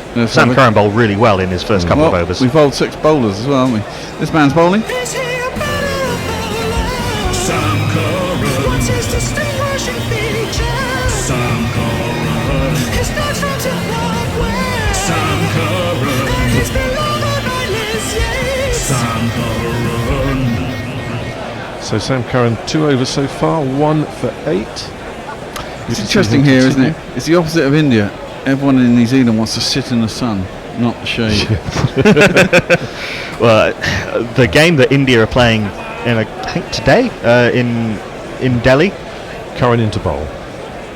Outside the off stump, a wild slash by Taylor, completely misses it. Ball goes through to Billings, no run. I think everyone will be running away because it's in Delhi the week after Diwali. So they were handing out masks. Yes, horrific pollution. I mean, Delhi is not great at any time of year, but the firework residue from Diwali hasn't faded yet, and the farmers in the surrounding fields burn the crop stubble. Oh, really? So it's actually, the air is currently hazardous to health. There's no way Delhi should be hosting a game at this time of year. Curran in again. Taylor connects this time, hits it very square on the offside. Straight to the England fielder. It's back in 1 run. Is that Vince again? No, it's no. They're not actually that easy to tell apart in the field, even though they don't look very much alike. No, they've all got the ubiquitous sort of fur around the face. Designer stubble. With a cap on as well. It's extremely difficult to make them out. It's very Don Johnson. Yes. But Curran bowling well, and the way that he started off, he's continued. So. Has anyone watched the Watchmen series on Sky? I haven't seen it yet. No. Good. It's all right. It's very different from the it's a sort of take away from Curran. The original. A full ball just outside off stump. It's nudged away into the leg side, and they are restricted to the single. Well played. The original, as in the graphic novel. Yeah, and the film as well, which was quite close to the graphic novel. Alan Moore, I think, sort of disowned the film. Yeah, I quite liked the film. It was on again, like, funnily enough. I was watching it again on Sky Movies till about 2 o'clock yesterday morning. I quite like it. I read the graphic novel as well. I can't really remember it. A long time ago. It was a long time ago, yeah. Curran in again. This is nudged out into the offside again. Restricts them to the single. Taylor moves on to 20 from 14 balls. I wonder what it is that they're finding so difficult to get Sam Curran away, because the ball's moving a little bit. It's just the angle, isn't it? It's the left arm over angle. Them, yes. They can't work it into leg side as easily. I mean, he's bowled very tight lines, I will give him that, but just it's interesting that no one's tried to come down the ground or take him over the leg side yet. Curran in. Oh, there we go. There we go. Someone's had a go. It's high in the air. Is someone underneath it? Yes. Chris Jordan, very safe pair of hands. And that's the end of Mr. Mitchell.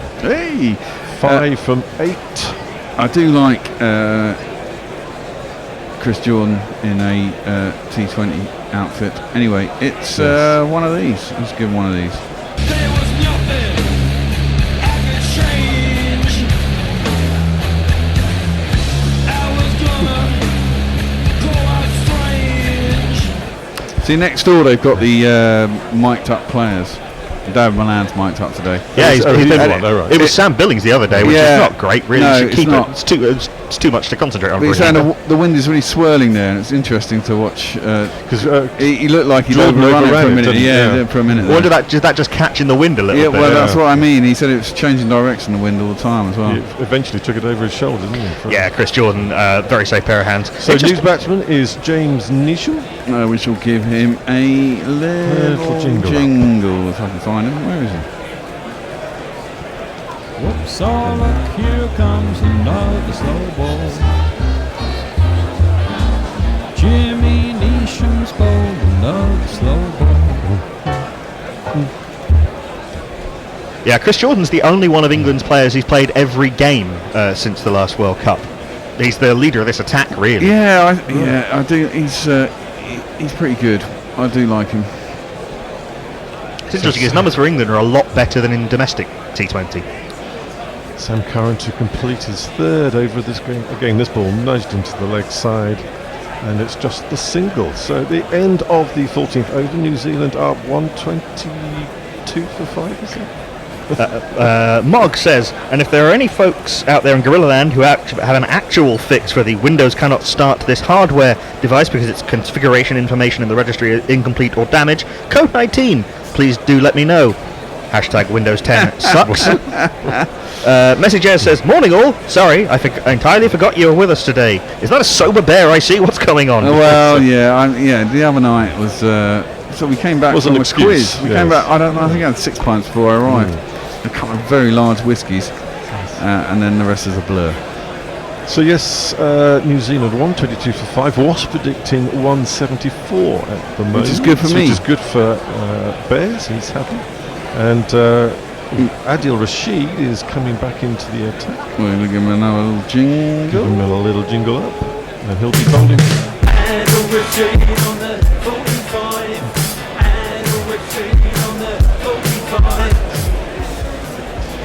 So, first ball to Taylor is just nudged back down the wicket for nothing.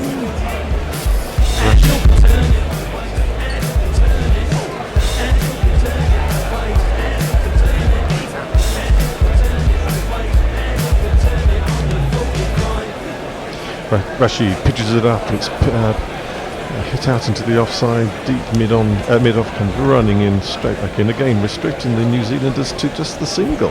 And the side of the bear getting up to go to the loo can only mean one thing: he's on ball by ball at the end of the over. Steve will be moving on to tweets, and Tony Bishop will be moving into the Jingles chair. I'll be taking a little bit of rest. Just the four of us. Just the four of us today. Alan Moore. Sorry, Mark says Alan Moore is a grumpy old twat who disowns anything anyone else ever does with his stuff. Message has sent a YouTube link for that particular Windows hardware fix. Rashid another full ball outside leg stump. It bashes into the batsman's pads. It's no run.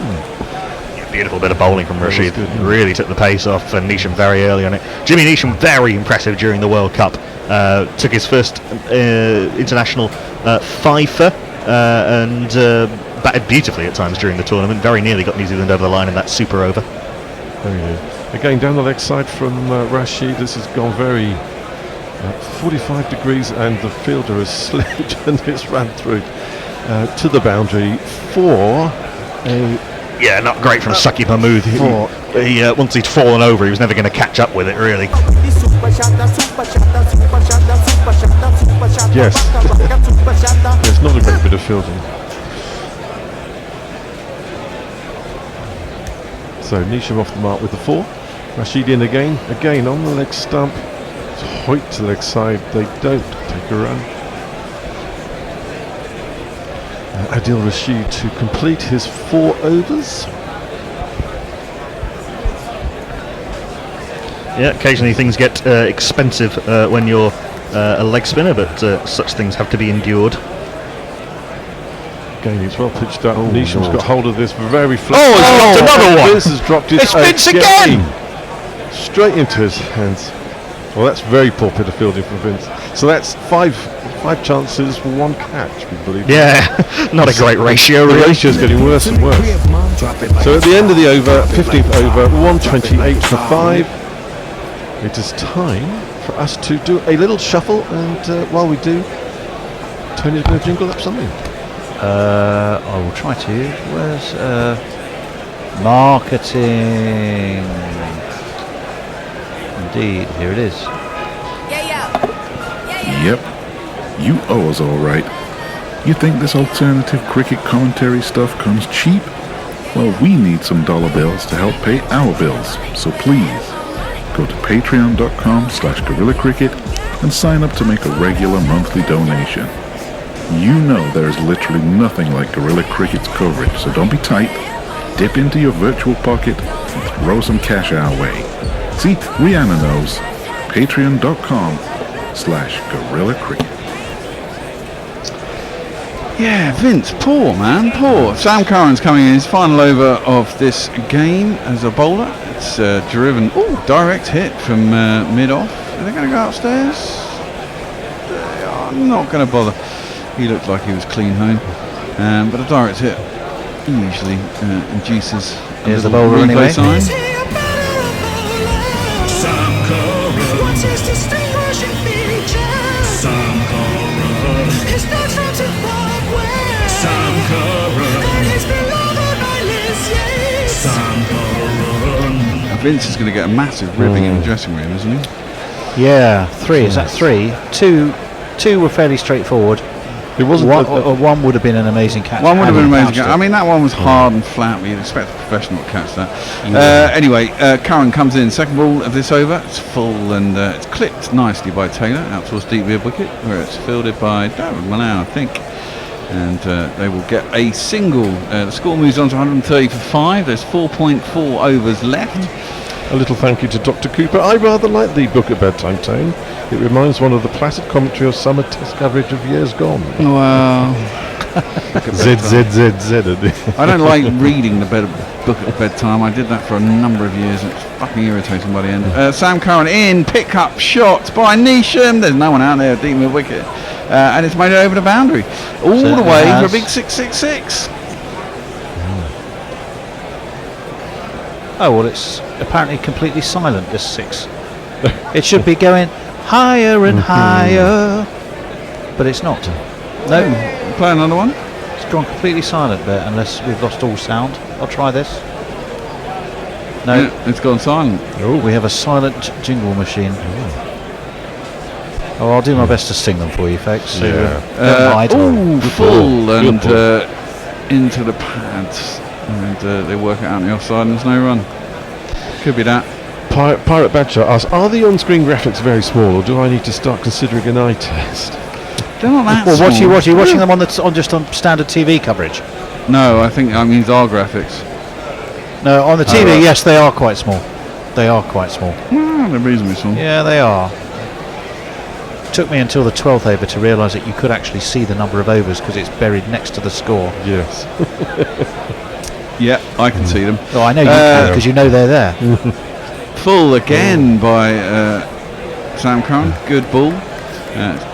Clipped up to long on. We've got a single. Chris Jordan is out there. Wasp nudging around 178. It is. It's Yeah. looking good. Well, There was a yeah. couple of wasps nudging around the green room when I arrived tonight. Yes. I had to let them out the window. Sleepy winter wasps I who scored. They still sting. They still looked sting. like they could still sting you, but sort of rather indolently, like Well- they couldn't really give a fuck. Yeah, well, exactly. And apologised while they were doing They're very slow at this time of year. You can quite easily squash them, or get out of the way. which is what I did the other day. In short. Was short. It's not going to be given as a wide. I hope not. It went over the hip. of Neesham's not Neesham. impressed. No. Well, I don't think that's a wide. Oh, we got some sound back. No, there you go. It was just the. No, I'm not even going to say it. Well, Knackle waggled something, The USB and cable. whatever he waggled, it did the trick. Did you know the umpire, Sean Haig? I don't. No, well, I mean, he is one of the umpires from Auckland, but played for Otago. His nickname is Haggis. Haggis. Haggis. Hey. I wonder if they And do you know why? well, presumably with a name like Haig, maybe there's a Scottish connection in his ancestry in some way. I found out why the Eddie Jones, the rugby England coach, is called Beaver. And it is because he was water skiing once upon a time, fell in the river, still had the things on and was sort of pushing himself along with the skis, and it looked like a beaver pushing wood. Well, there After this morning, I could think of potentially other reasons why, but there we go. Oh, hello. Another change. One of our new boys. And he's back into the attack. He's got 2 overs, 20 runs off him. Bad first over, not so bad second over. Here he is.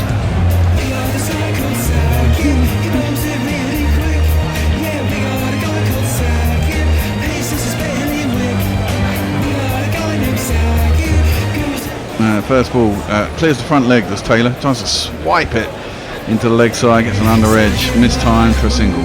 Out to deep cow. They certainly fancy Mahmood, don't they? Yeah, they do. They're swinging as soon as he comes on. Well, I guess they think he's going to bowl to be length. cracking on And anyway, also, isn't he's a new bowler, isn't he? I mean, you can put it in Yeah. his brain. You know, he wants to impress on his first day. His first over went for 18. It's not, it doesn't make you feel particularly good, does it? I suppose he's got wheels. He hasn't shown particular wheels in his test, but I don't know if the surface is slow-ish. Got wheels, does that mean he's quick? Yes. Got wheels. Wheels. He's got wheels, isn't That'd be Pat Brown. Yeah. Pat Brown would have Pat wheels. Brown has got wheels. Pat Brown. Indeed. It's not a pretty stadium, is it? I No, it's mean, not. It's a bowl, isn't its it? really? uniformity is rather Well, it's built for a crowd, isn't it? functional rather than Saji- aesthetically pleasing. Mahmood is in, leg side, filthy ball really, picked up nicely by Nation, clean over the leg side, over deep square leg, way back into the crowd. Hopefully 6 you're gonna runs. hear this one.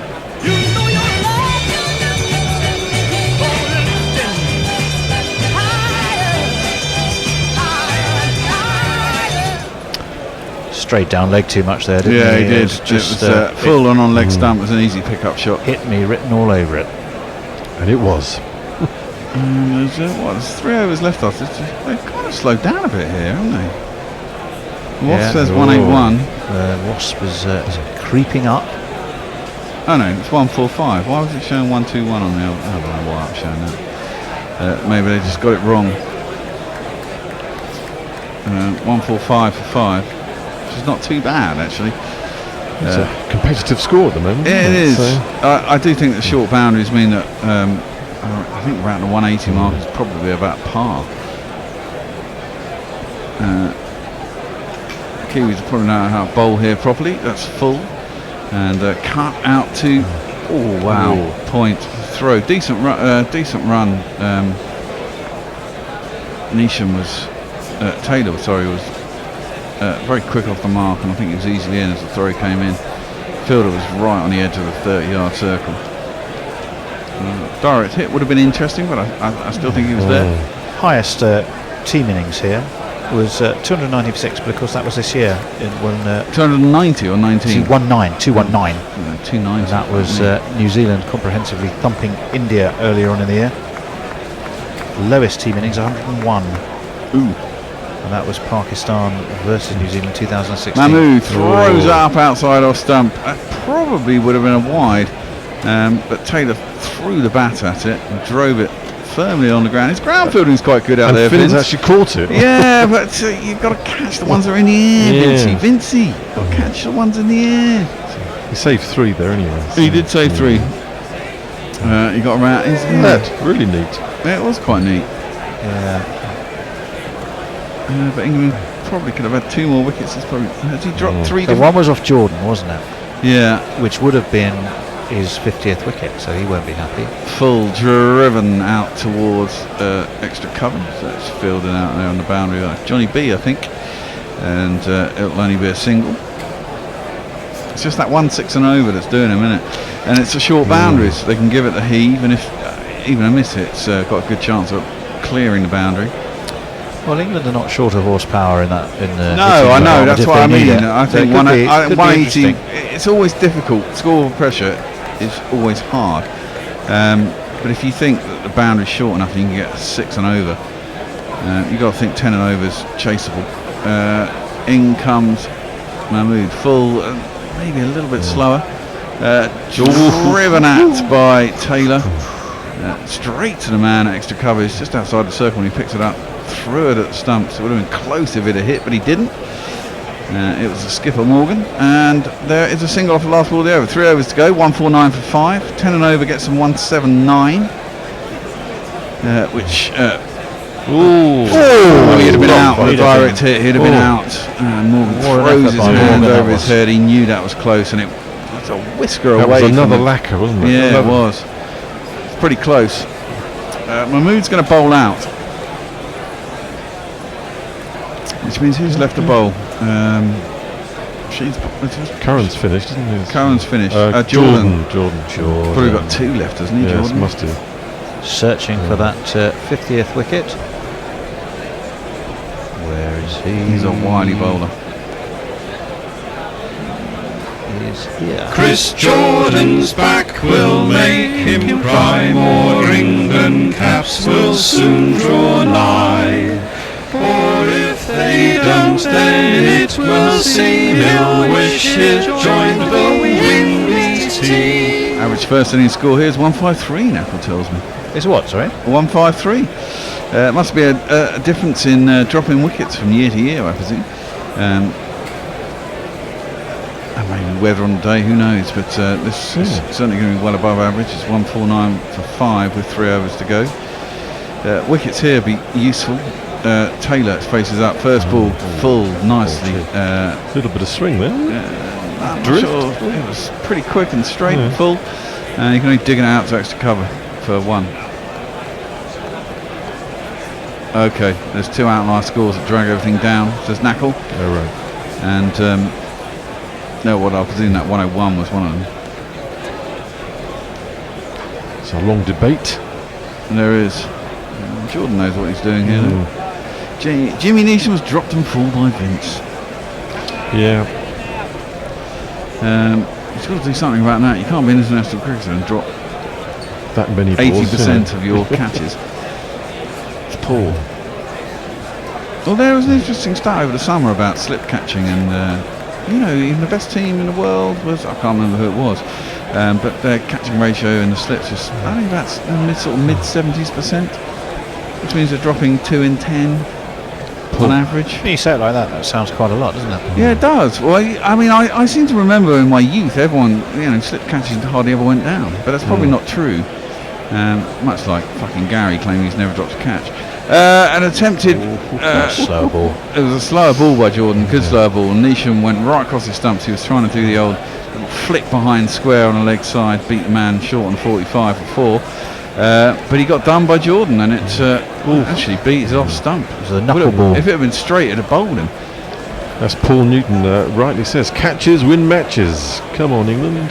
They do it indeed. Jordan's got a nice chain. Do like a good chain. He likes his chains, doesn't he, Jordan? Yeah. I think Joffa's got a bigger one. I'm not going to go there. Jordan in. Clipped. Well, there is a fielder out there. That's a certain save of 4 runs. It was nicely picked up. That was nicely picked up by Neesham on his leg stump. But he hit it dead square, and Sam Curran was out on the boundary there. And Jonathan Shawland tells us that the announcer at the ground has just told us Chris Jordan will be bowling from the southern end. So I hope that clears up the confusion with which end is which. Well, if it's the southern end, it's supposed to be the city end and the scoreboard end, so that's even more confusing. Don't confuse Tone. Thank you, Jordan. We've now got 3 ends. Jordan in full. That's got to be out. It's given out. Full. Didn't pitch. Taylor went to heave it over the leg side. Got pinged right in front of the leg stump. Ball's going down. There's no question about that. DRS timer is winding down, and Ross Taylor is steaming off the pitch. He knows there's no point in reviewing that, and he gets his 50th wicket. Yay!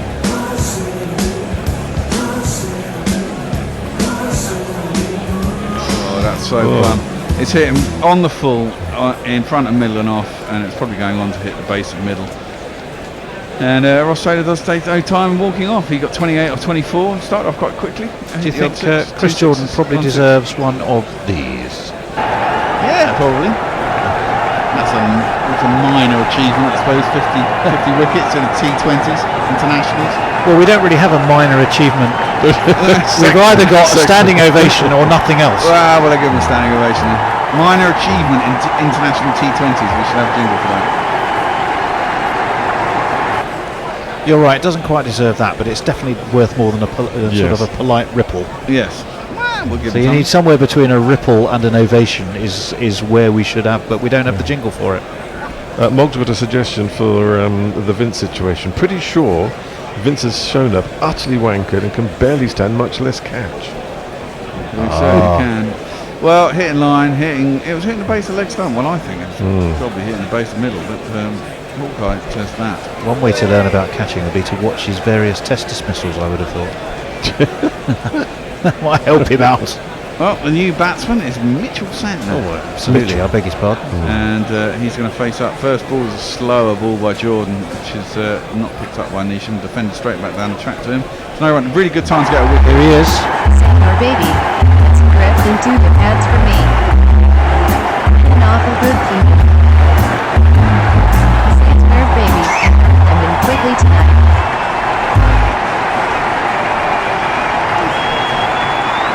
What's going on there? Oh, I started the standing ovation going in the background. Yeah, right. I thought that Santner baby'd never quite had that much applause before. That's a miss hit down the ground. Is he going to have enough on it? It's not. No. It's not Vince, is it? No, it's Pat Brown. It's Pat Brown. Pat Brown has caught that down at long on. Oh, jeez. Beer got stuck in my boat. Well, we still having standing ovations. Eject it. What is going on? Because you're playing something, so it just plays it. Just eject it. Eject. The eject button.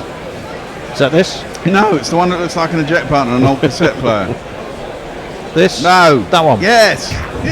It's gone. It's gone. Pat ran down at long on. It was a total miss hit straight down the ground. And that's what happens. Good time to get a wicket in 17th over. And it can slow things right down from looking like you're getting a score of 180. They've got 2 overs left now. And they're on 151. If they get 10 and over, they're only on 171. Those 9 runs could be... Which is where Wasp is at the moment, 171. Indeed, 10 and over. You'd expect 10 and over from the last 2 overs. Decent, but not. Well, I mean, exemplary. well, this is it. I mean, if they can put the pressure on England, it's certainly decent. I mean, you actually think that's nearly 9 and over for 20 overs, even though you got 20 wickets.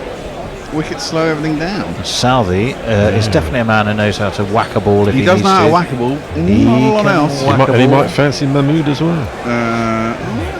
He's not going to be facing up anyway. Neesham's going to be facing up. He's 22 off 13. 151 for 7, the Kiwis. And he's a lefty. Let's see how Mahmood does him. 1 for 31. Full and outside is off stump. Driven back down the ground. Just off into the pitch. Bump ball over the top of diving Mahmood as he goes across to his off stump, and there's no run. Well, here's the new batsman. What's cooking? What's up, Dad? Are you looking for birds? Funny bunting. Duck is gonna hunting. Tim Southey. What's up, Dad? Morgas, what the hell sort of archaic technology are you using to play jingles? Well, there's nothing wrong with the technology. It's the operative. It's the archaic operative. It's the archaic operative that is the problem. It's actually state of the art. What they use on radio shows. Although, I have to say, when the bear said, go for the thing that looked like the old-fashioned eject button on a cassette player, I literally had no idea what he was talking about.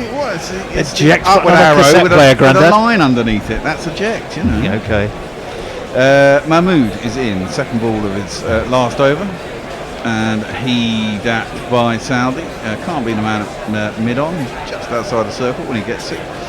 And it will be a single. They move on to 153 for 7.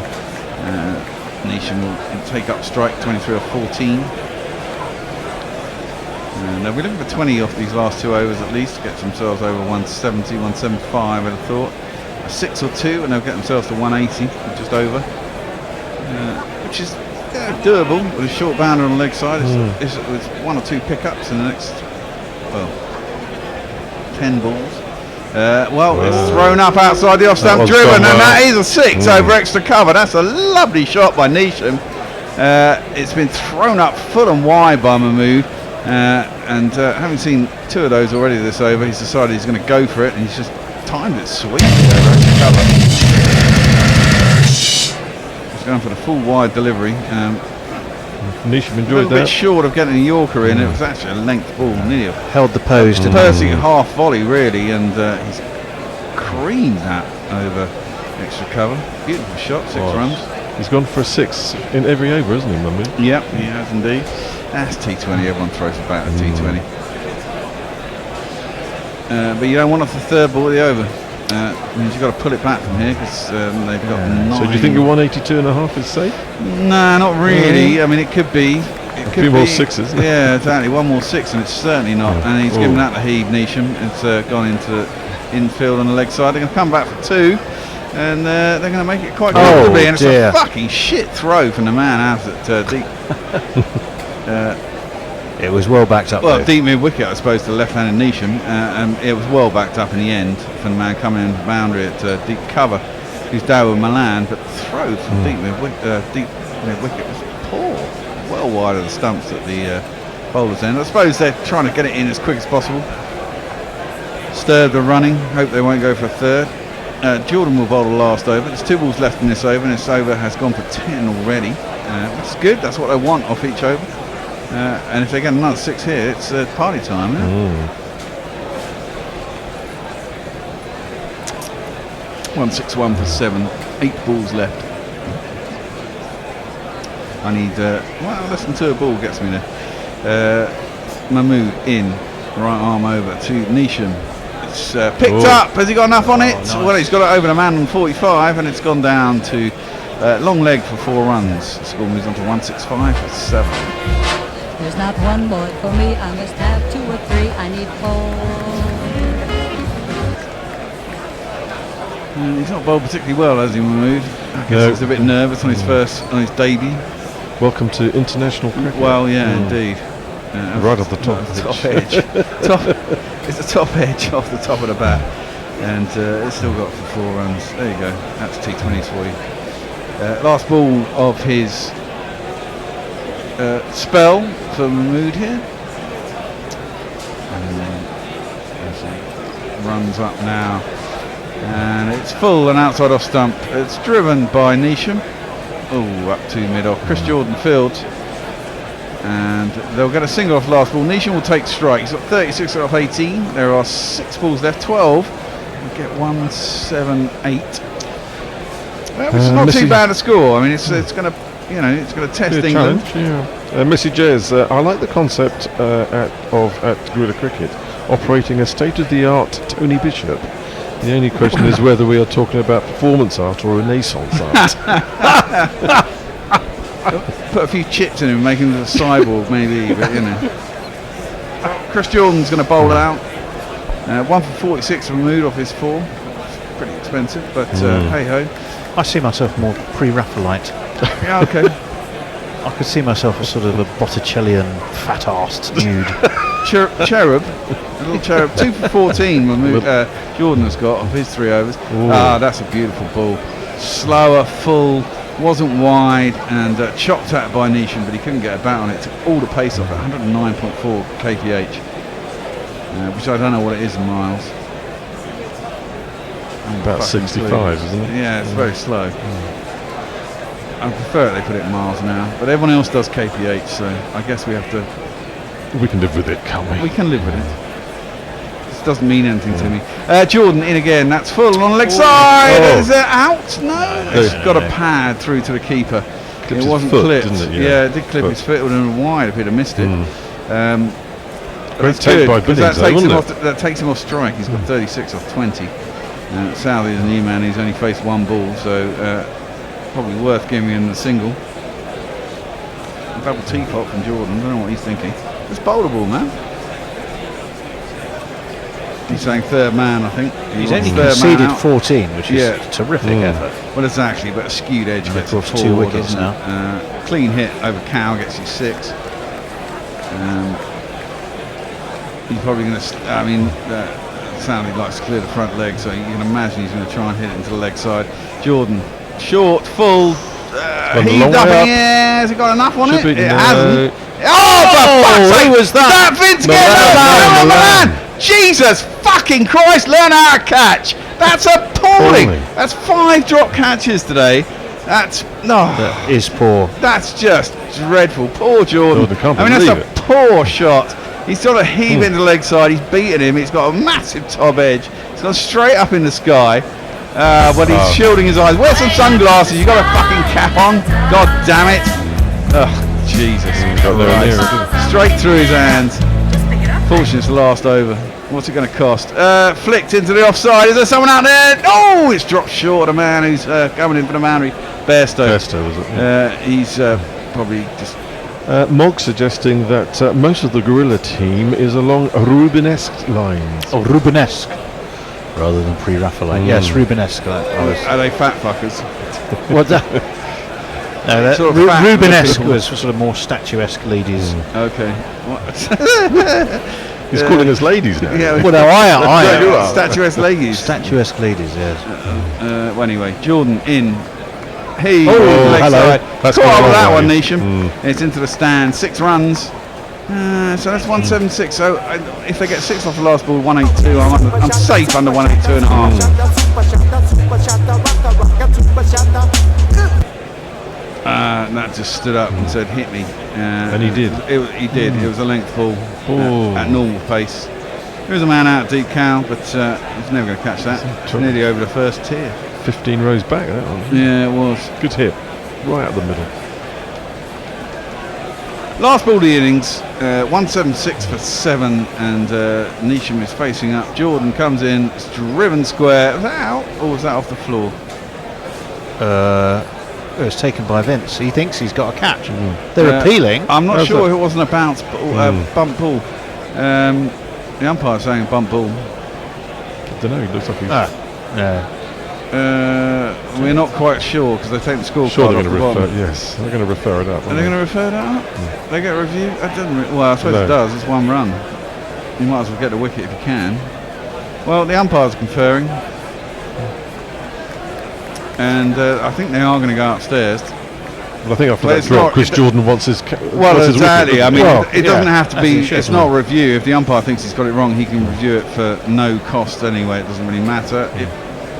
You don't want a no ball. legit? It wasn't a Yeah, no ball. no. His foot was just behind the line. And the question is, did he drive into the ground or did he drive it aerial? It was full. It was outside off stump. It was. Come on, speed it up a little bit. It was That's like a catch. He's out. Nisham has gone. He was caught for the last ball of the innings. It wasn't a bump ball. It hit the ground. He skewed it off the It looked corner. out of when his I saw bat. it. Well, I wasn't sure. I thought he hit it in the ground. Actually, I thought he hit it in the ground. I wasn't sure it wasn't a bump ball. But he's driven it straight in the air. Was it Vince who caught it? Yeah, it was. So I'm sure he wants it. That's fucking irony if ever. It was driven straight at him. Didn't have time to 2 out of 6. Then. 2 out of 6. Yeah, it's bouncing bet, 18.5%. No, sorry, it's a third, isn't it? 33%. It's gone up from 18% or 20%. It's out. That's shit umpiring. Should have seen that probably. Was that Mr. Boogie Nights or is that Boogie Mr. Nights. Haggis? Decision pending. What, is he a male hooker? A gigolo? It's a wicket, yes. It's out. CJ Gardner Holmes is sponsoring this. They want to give us some money too. We'd be quite happy to take it. That should be a wicket, and they will have 1 run less. And there's an interview on the side of the pitch. We got what, 10 minutes now? So we do. Shall we keep chatting or shall we change? I need to go and seats? relieve myself. Okay. Have a wee while you're there. I will do. And if you want to keep chatting, or we could just go off and play an interview for 10 minutes. Up to you. We can. Who's listening? Messages. I had them down as ranked turners.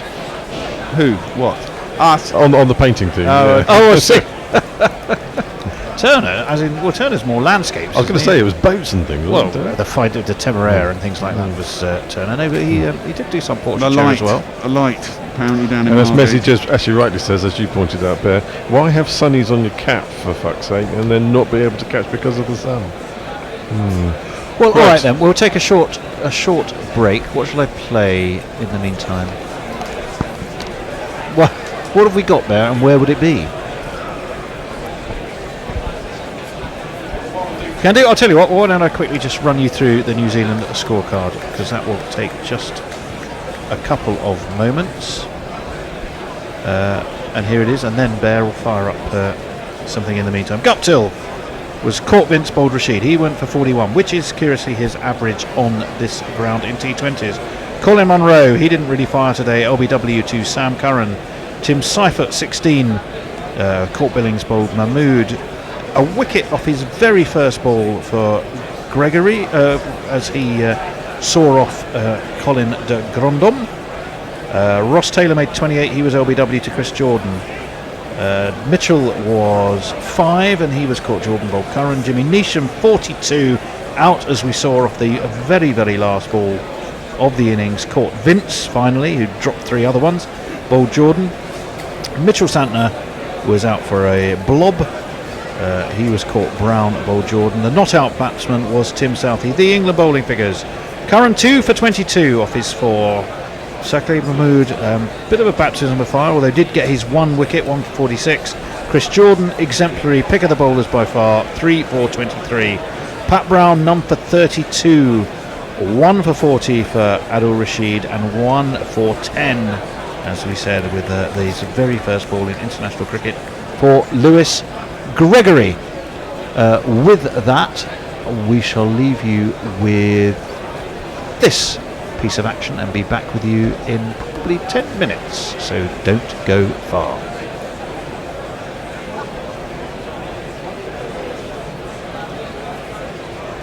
Or rather that, I'll probably stay because I can't hear anything at all.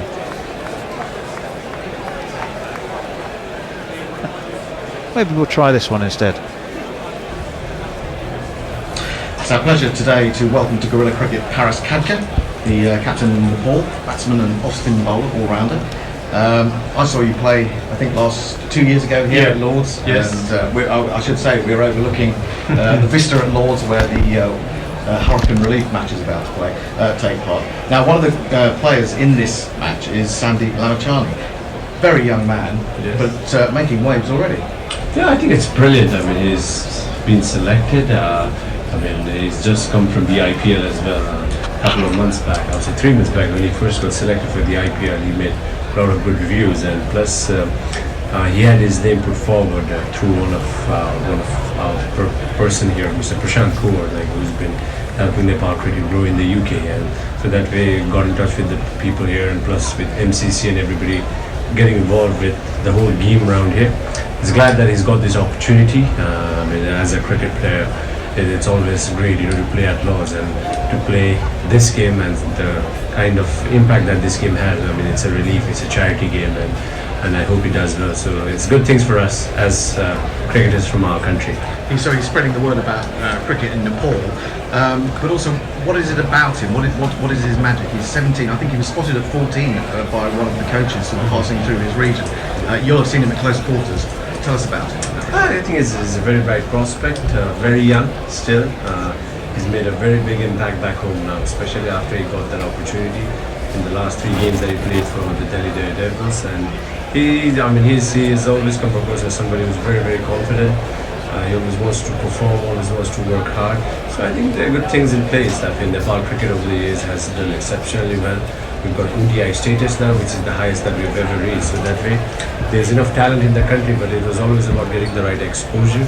And given the right opportunities, I'm sure there are a lot of other cricketers out there who would like to showcase their talent in front of the whole wide world.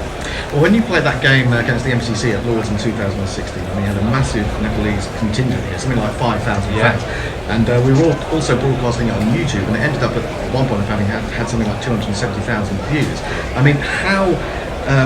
How big is the love for cricket in Nepal? Is it growing? Is it continuing to grow? I think it's already grown to where it's been. Obviously, you want the game to grow and more people are watching it, but the whole country is into cricket now. Everybody follows the game, the cricketers, what's happening, and with the team doing so well over the years, we know that. For us, it's become a challenge, yes, to go out there and keep performing. But besides that, I think our fans are one of the best in the world. Why I say that is because besides the test playing countries and would probably say better than some of the test playing countries. We have more people watching the game at TU grounds that we play back home in Kathmandu. It's full packed stadium every time we play, and a million, on social media, through the television and through internet following us. So cricket's one thing that has made the country proud. And over the years, like I said, we've produced the right results, and that way everybody is very, very supportive. Everybody wants us to do well, and I just hope we can, keep doing well. And one day, I think it's a dream for all of us to become a test-playing country, like how Afghanistan and Ireland have got test status, and we've got ODI status now. So hopefully, if we work through these lines in the next probably 5 to 8 years, we want to become another test-playing country. Tell us a little bit about the infrastructure. You talk about Kathmandu. Is that where most of the clubs are based? How I don't know too much about the terrain in Nepal, but I imagine it's quite high. How easy is it to have cricket grounds in the country spread around? I think when people talk about Nepal, people generally perceive it as like Mount Everest and Mount Everest. I think we've got enough space out there to accommodate all of us. We have our plains, we have our hilly regions, we have our mountains, and cricket's played all over the country. Structure-wise, yes, it's unfortunate to say, but we don't have any cricketing structure till date. But having said that, in spite of all the odds, we've managed to come this far, and moving forward, I think we'll have to put up cricket structures in place. There's cricket being played for sure, but it's not structured in a format where there's league system. There are random tournaments that happen all over the country, and we as cricketers go participate in it. And under 19 levels, I think we've done very well. We've beaten teams like India, South Africa, New Zealand, Pakistan, Bangladesh. So it's just that given the opportunity, I'm sure that the upgradement from under 19 to senior level cricket is that most of the test playing countries, they have their own league where they go play first class cricket. We don't have something like that. So hopefully we can sort that out. Like I mentioned earlier in the conversation, there's enough talent in the country, but it's just about getting that opportunity. We're following in the right footsteps, and hopefully one day, I think we hope to surprise everybody out there in the cricketing world. What's happening about the national stadium? And there was a national stadium being built. What has happened about that? There was some delays. Yeah, it's been a while. Not a national stadium, but a stadium that was supposed to be done and constructed long time, but there were things that didn't work out. Like I said, we don't have control over what didn't happen. But I think the cricket team, over the years, with the kind of results that we have produced, I think now there are enough people out there who really want to back the game. And moving forward, we all have to be optimistic, and let's just push ourselves. I think as cricketers, we've got that backing from everyone now, and if we can get our management sorted, I'm sure Nepal cricket will even prosper. What difference will the one-day status mean to Nepal? It's the biggest achievement for us so far, because see, now we qualify to play against any country in the world, but it all comes down to how we can schedule it out. Like I said, there's no other country that has the number of people that watch the game besides some of the test playing countries. So for us, any game that we play, whether it's a Nepal versus Hong Kong or a UAE, Ireland, we have I know there are tweets from international cricketers from Ireland who want to come and play in Nepal. And Netherlands and Scotland who have played outside Nepal. So there are good things in perspective. Will you be part of that qualifying tournament for the Asia Cup as well? Yeah, we're playing that. We're playing our first ODI against Netherlands on the 1st and 3rd of August. So that is after we play the match at Lord's on the 29th of July. I'm sure you guys know about it. The MCC Netherlands and Nepal are playing on the 29th. So after that, we're playing our first ODI. So a lot of good and bright things ahead for all of us. Yes, July 29. Yeah. Here at Lord's, MCC, Netherlands and Nepal. 3 games played in the same day, 3 T20 matches in the same day. So how will you be approaching that particular tournament? I think it's for us, I think against Netherlands it's a T20 international, so it's going to be serious stuff once you enter the game. Even if we talk about it's a charity game, but once the game starts, it's going to be pretty, everybody's trying to outdo themselves and giving their best effort. So for us also it's the same. I think we're representing our country.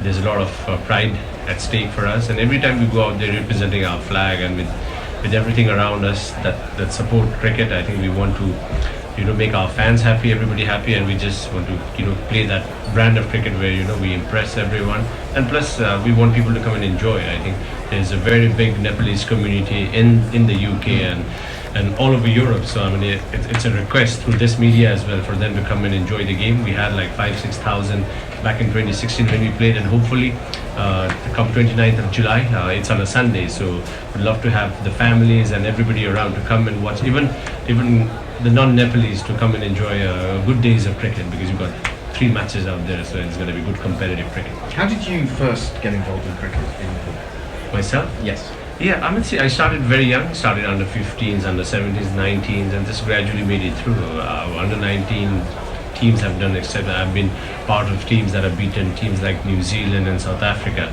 So it's just a matter of, for me, it was always, that once I got into cricket, I always wanted to do well, keep pushing myself. And how did you get into cricket in the first place? No, just played cricket at school. Okay. I think it's very popular. Plus football is popular back home as well, but cricket, I think, maybe slightly taken. Well, we said we'd be back quickly, and quickly back we are, as indeed are Johnny Bairstow and Dawid Malan. Remember, 176 for 8 is the total posted by New Zealand. Good efforts from Guptill 41, Neesham 42, Colin de Grandhomme and Taylor decent, chipping in with 28 each. And Tim Southey will, of course, open the attack. What's up, Dad? What's cooking? What's up, Dad? He's right on over. There's sort of a third slip in place. This is chipped uppishly and oh wow! Very first ball. Johnny Bairstow has simply lofted that to Mitchell, who was at mid-on, and he just pouched it in a very non-Vince-like manner. Confident, as you like, and England a 0 for 1. That just sticking the pitch a little bit. No. I just Bairstow threw the shot a bit too early. A little bit. Paul, Jonathan Short says, wake up, Gorilla Towns, the players are back out again. No, we're here. We're there. We didn't miss a ball. I must admit, we were a little bit. It was scramble time in the green room. Scramble time in Johnny Bairstow's head, I think, at the moment. He really did not offer anything at that. And here comes Vince, who's managed to put his gloves on without dropping them. No, he's not. He's turned around and headed back. Has he forgotten something? Who? James Vince on his way out. Anyway, he was striding towards the middle and then stopped and turned back.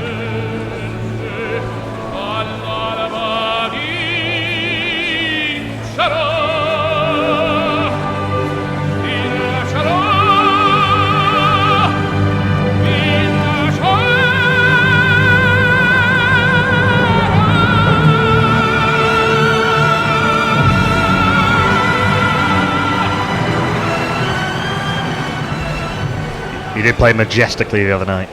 He did indeed. And he's got a bit of ground to catch up in this game, though. And 5 catches in all England dropped in what was a very sort of fairly mediocre fielding performance. I don't think they bowled that badly, but if you drop 5 catches and you still take 8 wickets. Well, Sam Curran and Chris Jordan were excellent, I thought. They were. Curran, I think, well, both of them, you're absolutely right. In comes Southey, and that one is edged wide of the man at third slip. Ish Sodhi is down there on the third man boundary. It will get Vince immediately off the mark and bring still Middlesex's finest, Dawid Malan. Introducing the next generation David. I thought he'd gone. No. What happened? Beast hasn't gone yet. Oh. And he may not. He's got 2 years left on his contract. I think the Yorkshire thing is at the heavy rumour stage. Yeah, I think it's still at that. He's been coy in answering questions about it, but he does still have 2 years on his contract, and that might be the stumbling block. What did he make in the first game? 11 odd, didn't he? If I remember rightly, and it wasn't a particularly convincing 11. It was not fluent at all. He was really troubled by Lockie Ferguson's pace. Southey in again. This one is slashed at by Malan, wide of his off stump. Through to Seifert, and there's no run, and Malan looks quizzically back down at Southey. Yeah, he was quite skittish. He wasn't really timing the ball, was he? At Christchurch, thank you. I remember it was the Hagley Oval, but I'd forgotten my city. Remembered my stadium and forgotten my city. Southey in again. Nicely on top of that, Malan this time pushes it away through to the cover boundary. He's off the mark. In theory, a quicker, truer pitch, which this is compared to that Christchurch wicket, should suit Dawid Well, Malan. he likes the ball coming onto the bat. Yeah, he certainly does. And that would certainly be more to his liking, you would like to think. 2 for 1. If you have joined us just slightly late, because we only scrambled our way here just in time. Bairstow went off the very first ball by Southey. chipping to Mitchell. In comes Southey, and that's it was going down leg, I think, as Vince was trying to play across the line towards square leg, beaten I think for pace more than anything, but the ball would have been spearing off down a leg, and there's no real excitement. Too high as well. Bowler or wicket keeper. Not so sure about height, but definitely direction. Definitely go down leg. So we got a slip, a short third man, a cover point, an extra cover mid-off, mid-on, and short fine leg. I think the men back in the circle are on the cover boundary and at deep square leg. Southey in again. Down the track comes Vincent. He's had a mighty heave-ho outside off stump, and it's through to Seifert. So you've got possibly two of the more stylish stroke makers in the English side together at the crease. It'll be interesting to see how they go together, but 2 for 1 off the first over. Well, apparently that's the first time Bairstow has been dismissed for a golden dunk by a seamer in his T20 career. Well, that's... The only other golden dunk he registered in 2018 versus India. I'm not sure he got a golden dunk in the World Cup, didn't he? T20. T20 though, is it? T20s? Yeah, but he said it's the first time. Oh, maybe he got... Oh, right, okay, cold deep to the spinner. Duh. Sorry. Being a bit slow there. Yeah, and the other one was... He got 2 golden ducks in the World Cup. I was going to say, yeah. But yeah, I think both 2 spinners. Well, it's going to be Lockie Ferguson, eh? Yep, pace on from the other end. Who has 10 wickets in 7 matches in T20s.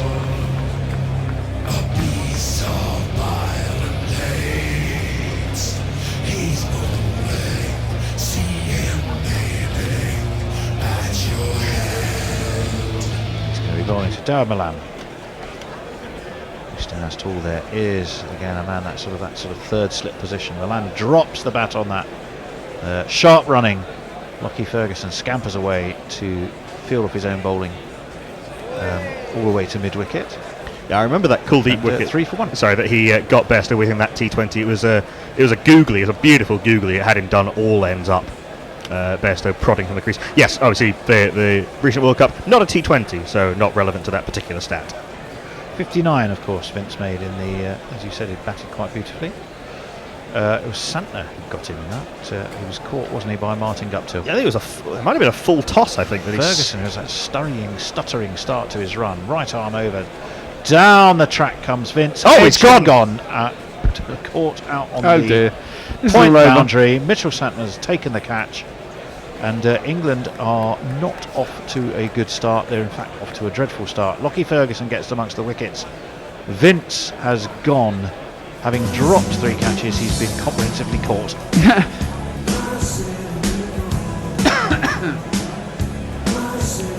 Hit that quite sweetly as well, straight down a man's throat. Yeah, from the sublime to the ridiculous for James Vince. Yes. This is interesting from England. They were not on their mark in their fielding, I don't think, at all. And their batting has hardly started off well. 3 for 2. And it's going to be an all Middlesex attempt to battle this situation back. And a rather disgruntled captain strides to the middle. Yes. Captain Owen Morgan wouldn't be expecting to come in on the 3rd ball of the 2nd over.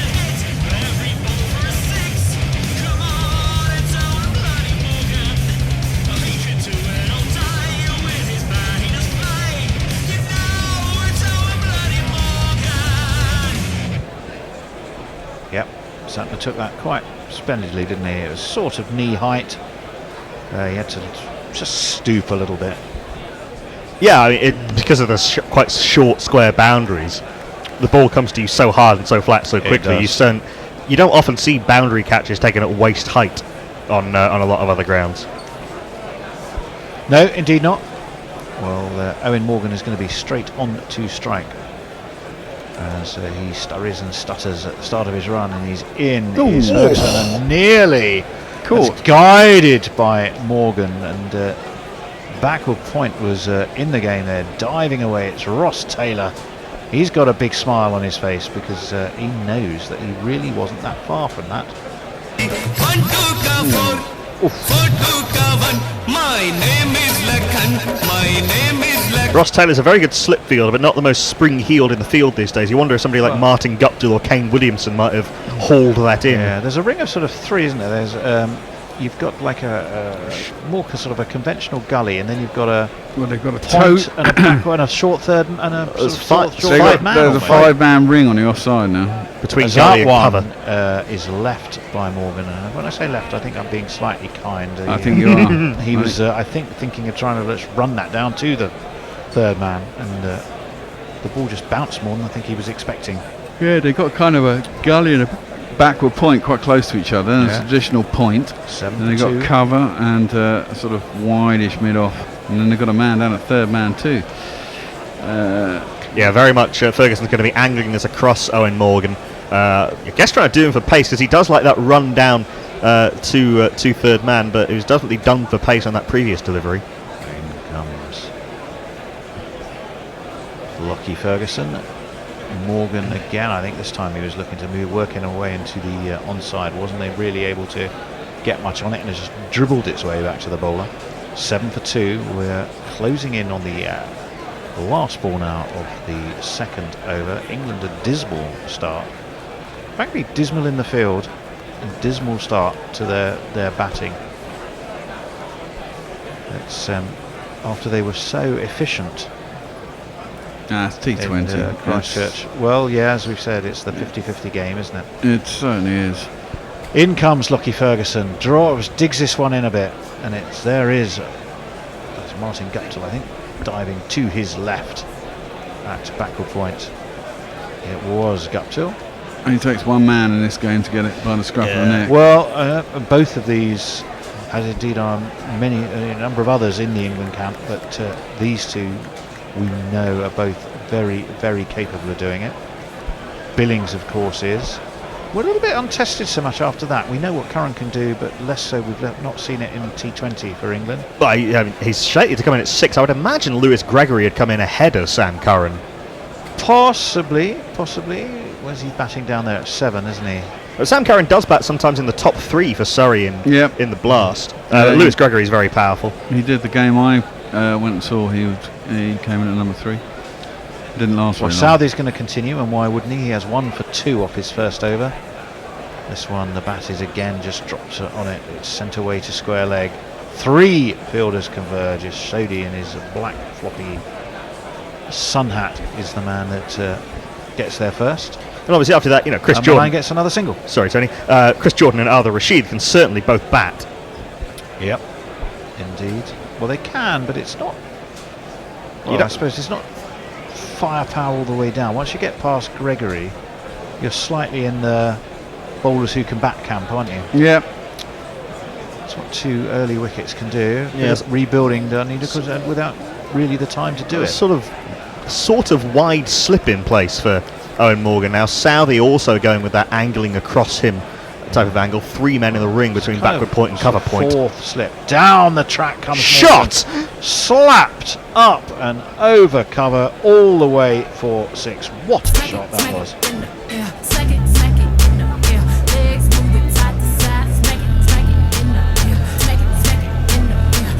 Maximum. 2 quick skips down the track and just gorgeously slapped over cover.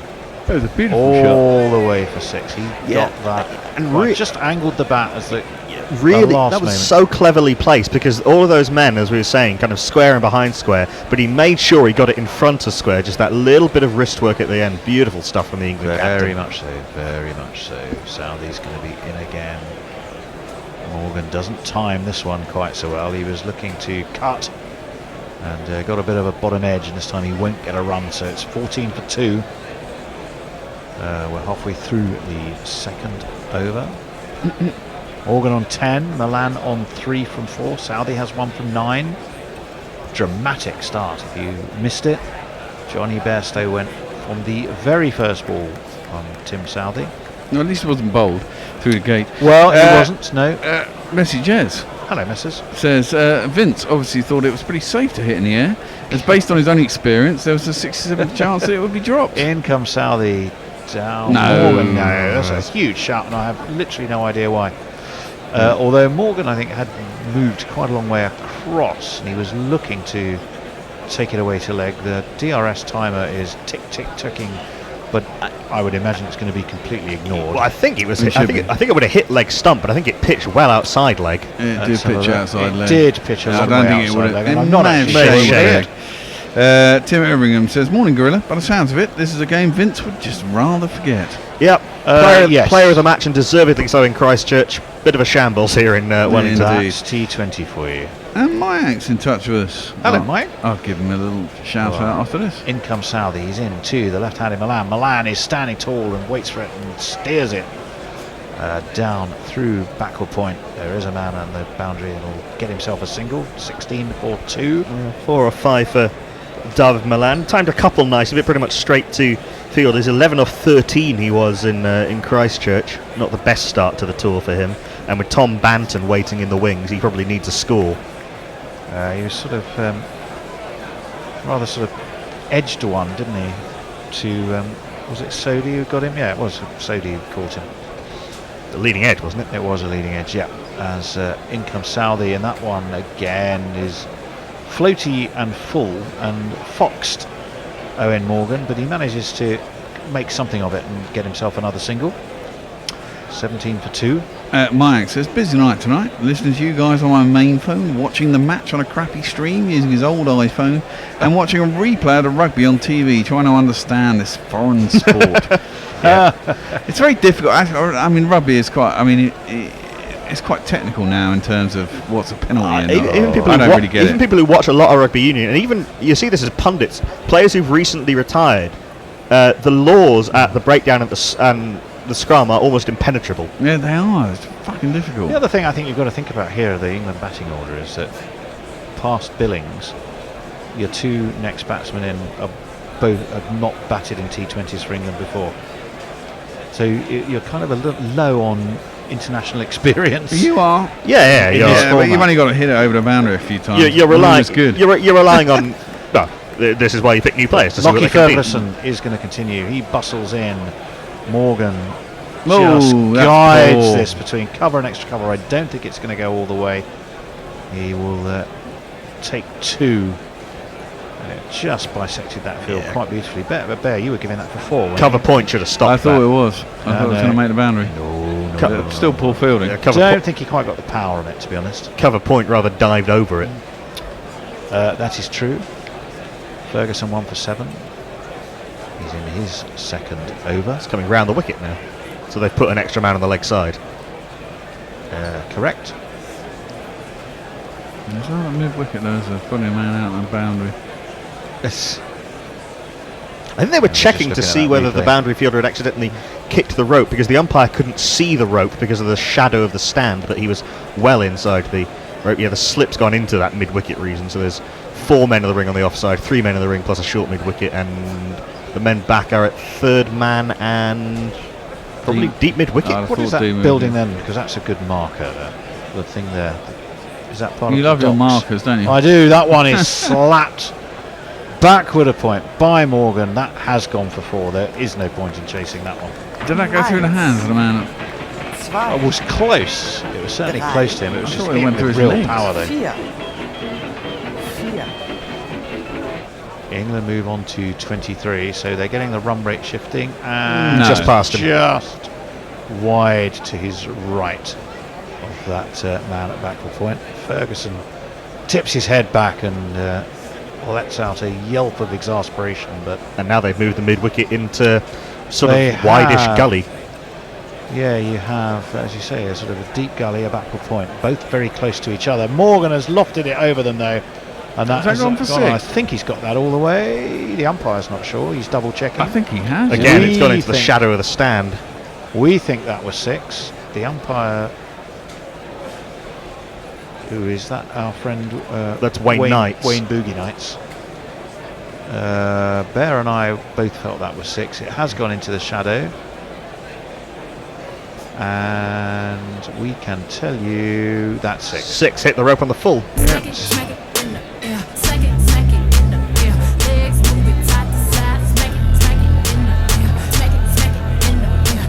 celebration maximum. rescue is underway then by Morgan. He comes down the track, was bowled very full at him by Ferguson. And he's only able to push it to mid-off.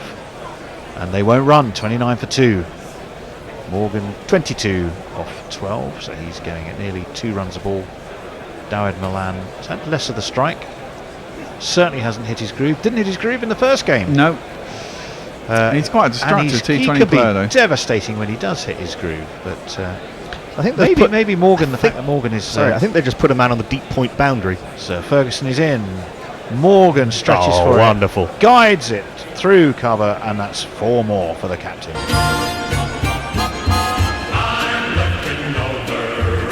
It's an absolute exhibition of stroke play through the offside from Owen Morgan. 16 off this over.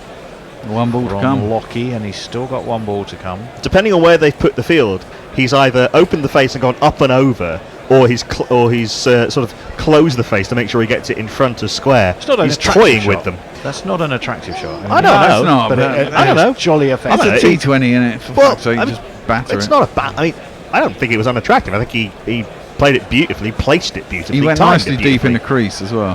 What's Lockie Ferguson got to come back at him with? A very full Yorker. And well bowled Lockie Ferguson, who then jogs up and just, to the manner born of a Division 3 striker, he kicks the ball into the stumps as though just pushing it over the goal line. And that concludes his over. 1 for 21 for him. 33 for 2 England. 4 overs completed. Morgan 26, Milan on 4. And well, England chasing that 177 to win. Ravinair says it's as Woy Pom is probably asleep / pissed. May I please be allowed to say doomed? You've said it. You said it. Myax says it's a beautiful Sunday afternoon there. Why is the stadium so empty? It's probably about 2/3 full. Yeah, it's but picking the ticket prices are a little bit high, and the Wellingtonians don't much like the rather ugly Cake Tin compared to the absolutely gorgeous Basin Reserve, which is the other ground in Wellington. We do have a change of bowling. Spin in the power play. Centaur baby, get some drift into the pads for me. Been an awful good Kiwi. Centaur baby, and earth them in quickly tonight. It is indeed Mitchell Santner. 2/3 empty, by the way, Knuckle, not full from what I'm seeing. As that one is just eased away to leg by Milan. There's no run. Santner hitting his mark right from ball 1. Yeah, as you look to the left of Santner, there's many empty seats. Milan does get himself a run this time. There's a pull shot that he didn't really get everything on, but he got enough to get himself that single. Yeah, it's a fair point. Actually, there's a whole stand that's empty. There's a whole stand that's empty. Possibly, there. actually, they didn't even open that stand. Yeah, it's That's what I'm saying. It's the one in the shade. Santner in again. Oh, that's a full toss. And Owen Morgan will not need twice asking just to pull that up over square leg for 6. 6. I've got to say that was an absolute pie. Yeah, by it was. Santner and got precisely. It's the worst ball he's bowled all tour. He bowled really well actually at Christchurch. 3 for 23. Really the only one of New Zealand bowlers who was effective. Oh, but again, good comeback. Good comeback because Morgan was down the track to him. Santner pushed it in. Darted. Morgan, darted. Who was their Sussex bowler? Famous for his darts. Michael Yardy? Michael Yardy, Yes, yeah. of course. So he's very Yardy-esque. Woy Pom was. Oh, and this one is lofted by Morgan. Now he's either got all of it or he's gone. And he's gone. Straight down the throat of Charles de Gaulle, a.k.a. Colin de Grandhomme. And England's captain has gone for 32 off 17. And this is going to be a tough road for England because you've got some untried and untested batsmen to come now. And Milan is got himself a job to do. He knew it as soon as he hit it, didn't he?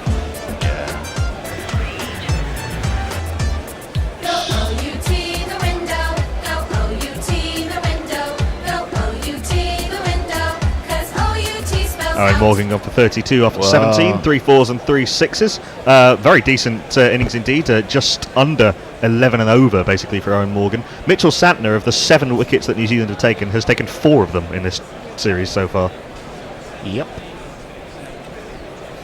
He just didn't time it right. Did No. he? Hit some beautiful shots. Got underneath it too much. Long boundary down there, you want to go square? It was. Messenger says, it seems Cricket Info isn't well equipped for the Australia Pack T20. Barbara's arm did speak at the toss. This is quoting from Cricket Info. He spoke in Urdu. My sincerest apologies to our readers. I have no knowledge of Urdu, and I can't tell you what he said. I like it. It's not just us. Bit of refreshing honesty. That brings England's vice-captain to the middle. Stroking the ball through the covers, pinging it deep through backward. Billings is softly scoring runs. Billings is softly hitting long, laying his own shots undeterred. Billings is softly. And Milan, because the batsman had crossed, gets himself a single, keeps the strike. England 41 for 3, 177 the target. It's not going to plan since the dismissal of Owen Morgan. We are going to have a little shuffle around. Alternative cricket commentary, bringing you laughs, bringing you jingles, bringing you joy. We are Gorillas. We need your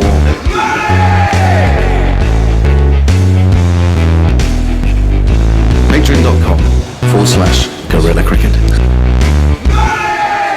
Great comeback from Santner, having been slapped for 6 by the England captain. 1 for 8 off that over. England 41 for 3 after 5 overs, chasing 177 to take a 2-0 lead in the series. You're listening to Gorilla Cricket's coverage of England's tour of New Zealand. They, of course, won the series, the first game 1-0 in Christchurch. And Knuckle Pandey taking you through the next 5 overs on ball by ball. The man slowly dying to my left is Tony Bishop. And the man in fine fettle to my right is Steve Jones. Yeah, He'll now be playing a jingle to herald a bowling change for New Zealand. Jimmy N. As in comes unnamed bowler, short and pulled by Darwin Milan, out to Mitchell Santner on the deep square leg boundary. They come through for a single off the bowling off. Whoops, all look, here comes another slow ball. Jimmy Neesham's bowled another slow ball. He's had a little bit more to his game since that jingle was written. Bowled actually really fast at some points during the World Cup, particularly in the game against Afghanistan where he took that fifer, and batted with typical power and timing today to give New Zealand's innings a late boost. 4 men up in the ring on the offside, 4 men up in the ring on the leg side. Neesham, I think that was an attempted sort of back of the hand slower volley type thing, outside off stump, and run down by Sam Billings to Daryl Mitchell at short third man. They come through for a single. England 43 for 3, bringing Milan back on strike, who's barely timed a ball in either of the 2 games. Yep, Durban Oak, Woy Pom is with us. He says, morning, we're doomed. And he also says, oi, to Ravina, trying to encroach on his doomed territory. It's a turf war, friends. Short third man, point, short extra cover, mid off, up in the offside as Neesham is in, outside off stump. So Milan tries to drive down the ground. He will get 4, but it wasn't convincing at all. Off the outside edge, through the vacant slip region for 4.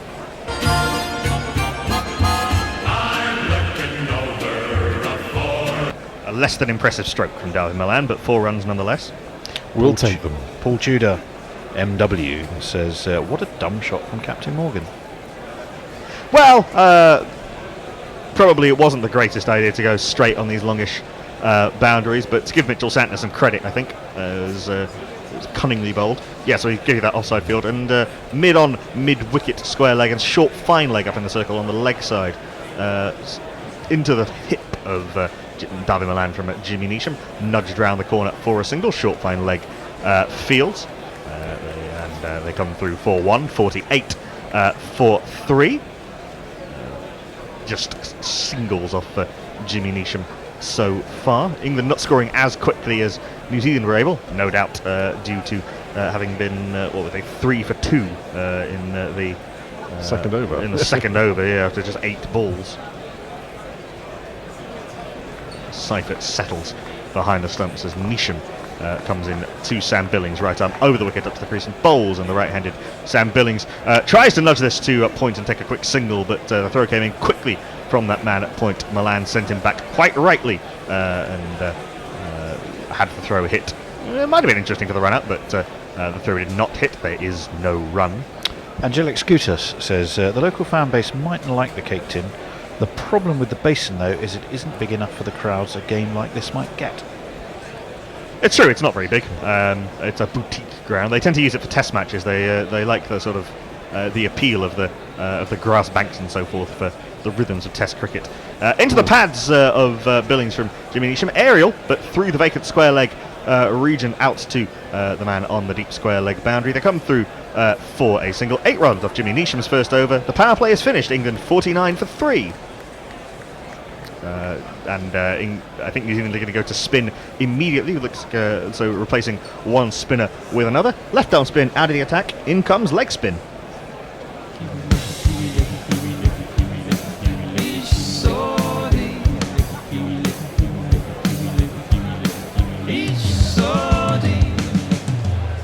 He and Santner have combined very well over the years for New Zealand, both in the top 10 for international bowlers in T20 international cricket. What are we going to have field-wise for Southey to Sam Billings? Short third man, backward point, fine leg, and probably a sort of extra cover come wideish mid-on. So that means deep point, long off, long on. Deep into a deep square leg. In fact, it's a short extra cover, kind of catching. Fairly standard field, really, isn't it? It is pretty much for the leg spinner in T20 international cricket bowling in the middle overs, yes. Trying to cover yourself down the ground and for those slugs into the leg side. Tossed up, and Sam Billings breaks the wrists really nicely to get it square over the man at short extra cover out to the man on the cover boundary. They come through for a single. It was quite interesting how the Kiwis were packing the offside for Morgan. Yeah, they were. They had at one point really. 5 men between gully and sort of cover point, and he would go up and over them or straight at them. A few times. Yeah, and a couple that they just missed through inept fielding. And it's exactly the same field, pretty much, to the left-handed David Milan.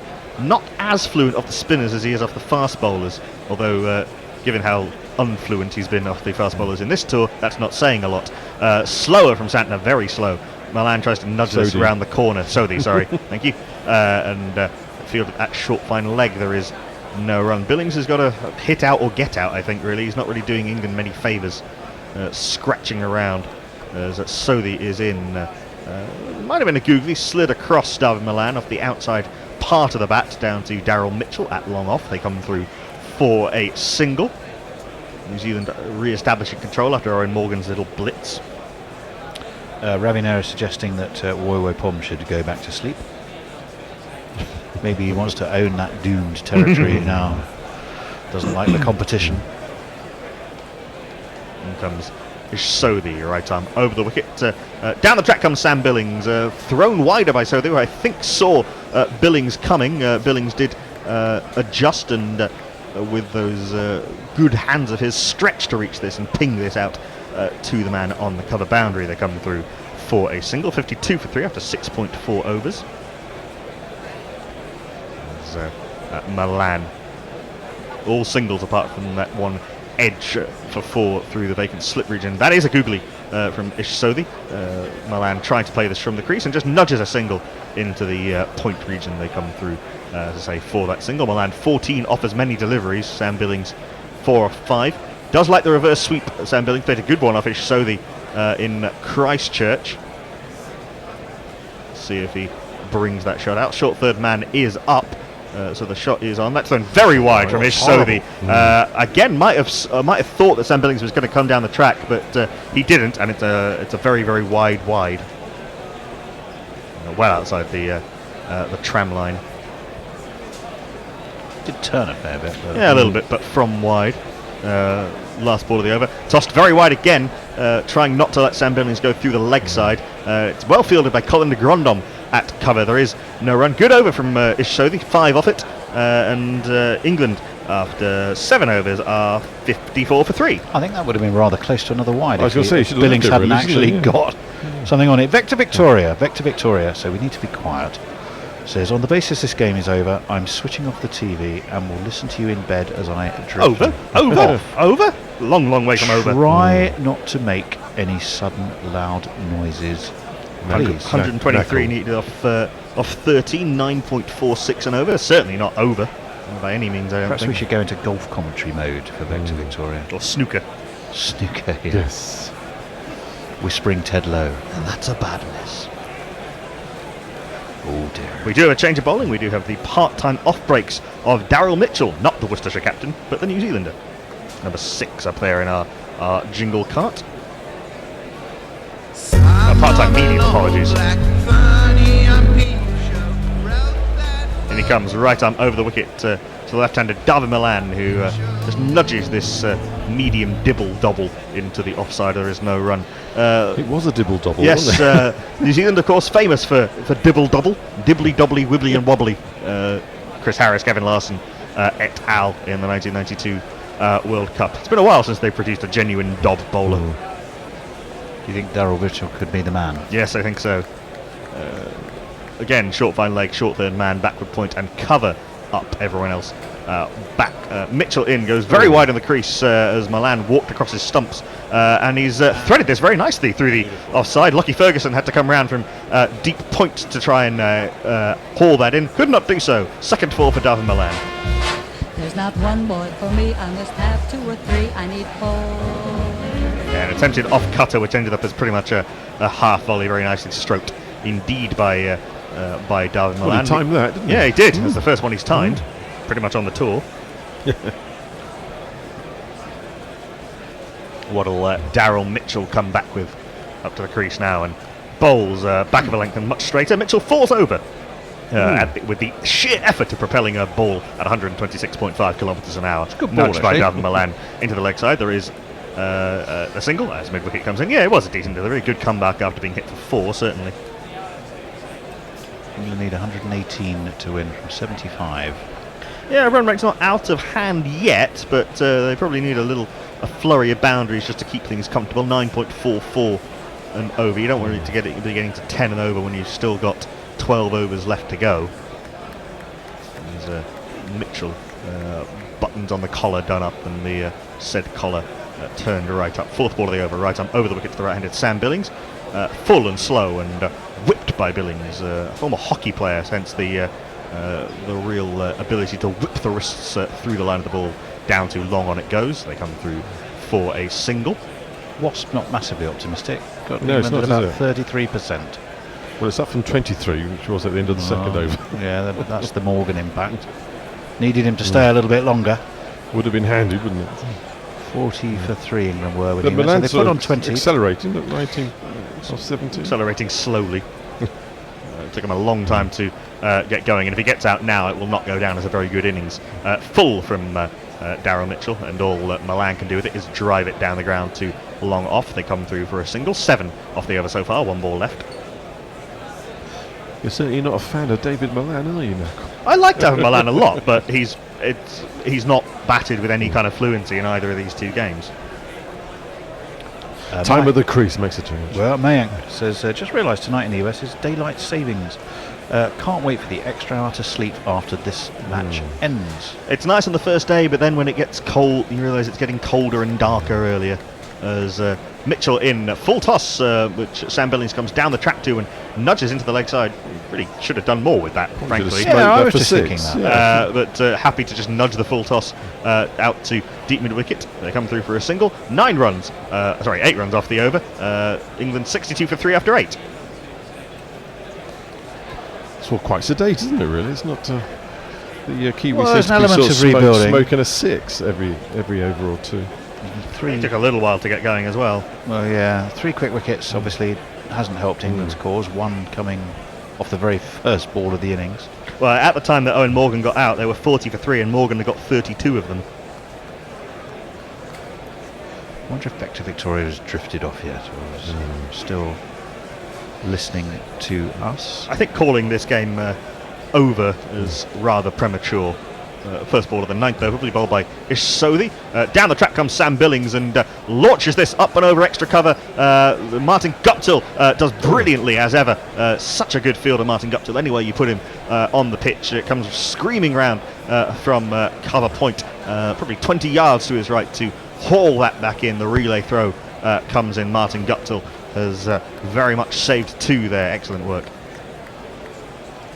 I think that's Martin Guptill anyway. It is, yeah. Yeah, it was. It was. He doesn't, but he doesn't And have a name or yeah. number on the back of his jumper, which is odd. Very distinctive Mr. X. build. In comes Sodhi down the track. Billings goes straighter this time, trying to whip the hands through the line of the ball. No one's been able to hit down the ground with any kind of fluency, such are the long boundaries and the swirling wind. And Colin de Grandon takes another catch. Sodhi has a wicket. Billings gone for 8 off 10. England 64 for 4.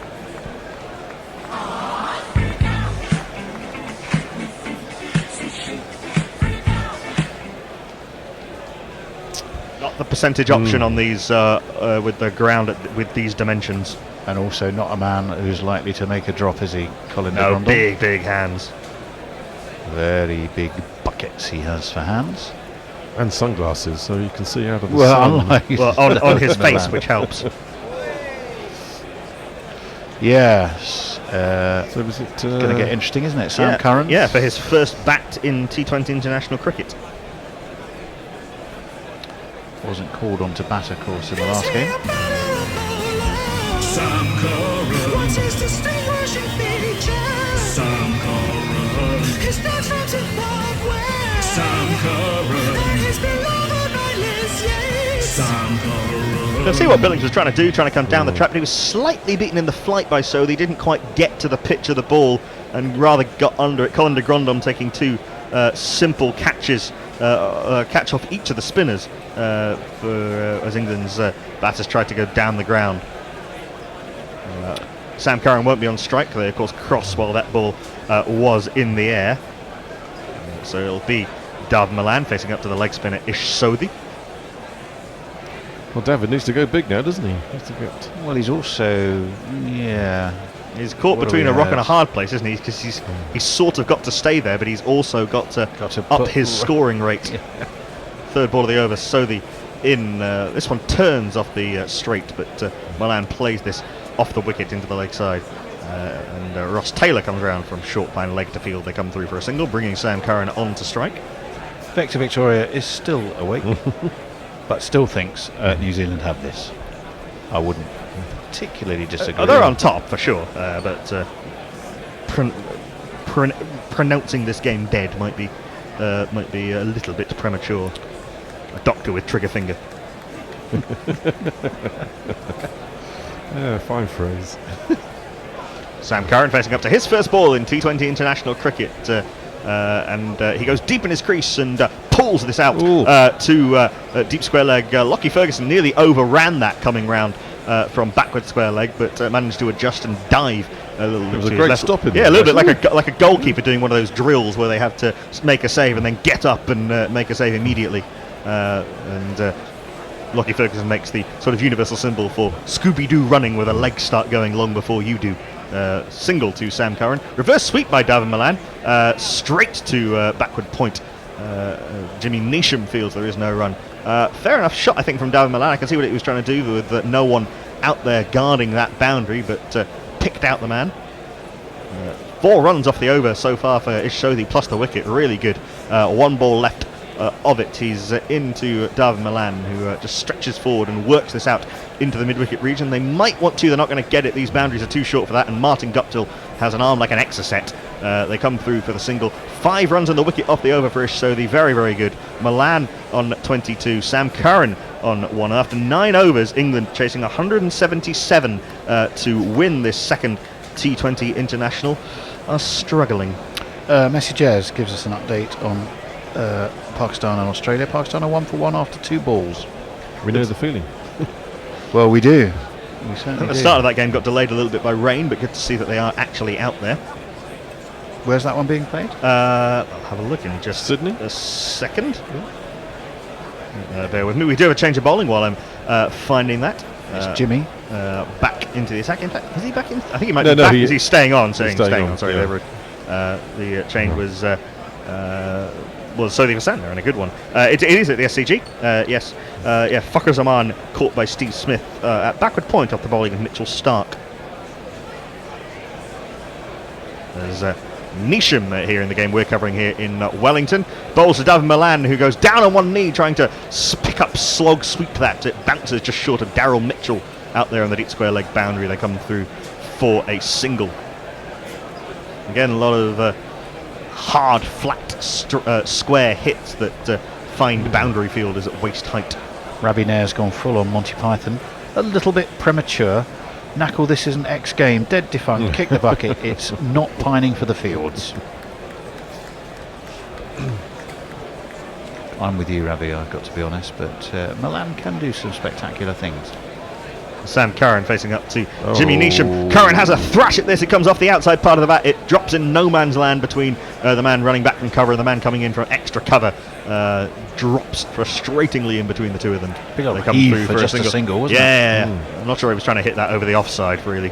He was not quite sure where he was trying to hit that in the end, but certainly not over deep point. Still, he got away with it.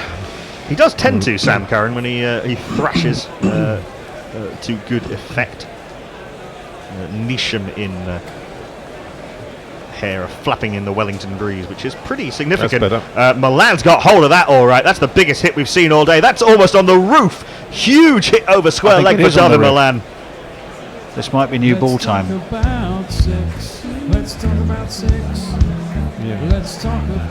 sex. Let's talk about sex. That is an absolute monster from Davin Milan. Just a length delivery, a sort of attempted cuttery thing from Jimmy Neesham. Milan picked up that incredibly early, and with just an easy swing of the bat, sent it sailing over square leg. Where has that gone? I think that has gone on the roof. Even with a short square boundary, that's an enormous hit. And Neesham cannot quite believe what Davin Milan has just done to him. Up on the roof. Who was that? The Drifters? The Drifters, lovely song. It was the Drifters, yeah. Wasn't much about drifting about that. That was just clubbed. Yeah, I think they're out. They made a bit of a conference while a new ball is fetched, or the old one is politely retrieved from a dock worker. Actually, no, he's hitting the... No, he's hitting the wrong way for the docks. Apologies. That was we're back on the geography of the cake tin. That was right out of the screws from Davin Milan. Did we decide it was the city or the south end? Basically, it's impossible to tell. It seems at this ground. End. Yes, we're struggling. Don't build stadiums in just concrete bowls. Well, I have a similar problem at the MCG, because obviously it's a different scale, but nonetheless it is basically a round stadium, isn't it? Yeah, the MCG has one big stand at one end, which can get one out of trouble. The man at long off is sort of halfway back to the boundary, rather with these, which is interesting given these long, straight boundaries. I think it's quite a clever ploy. Milan does go square this time, Fuller, an outside off stump, but Milan drives out to Lockie Ferguson on the point boundary. They come through for a single. 9 runs off the first 4 balls of this over Sam Curran on to strike. Third man's gone back, which I think is quite a good position for Sam Curran. He does tend to thrash the ball off the outside part of the bat sometimes. Backward point cover mid-off are the other men up in the offside. Long on's gone back, short fine leg has come up. We've got a square leg and a deep mid-wicket as well, so that's the field very much set for the Sam Curran hoik, which is a shot he plays pretty well. In comes Neesham. Ball that Sam Curran horribly mistimed. An attempted pull ends up being a straight thwack off the toe end of the bat, and Tim Southey's misfield at mid-on means call for the bear. Call for the bear. Yes, 1 ball left of this particular trio. I'll move on to tweets. Steve will come on to ball by ball. But 2 beers. 2 beers bear. 2 beers bear, as opposed to 1 beer Ian. Last ball of the 10th over, England 78 for 4. In comes Jimmy Neesham, right arm over the wicket to the left-handed Sam Curran, who goes on bended back knee, lifts this up over backward point, timed beautifully, and rockets away to the boundary. What is that? 10, 12, 15 off that over. England 82 for 4.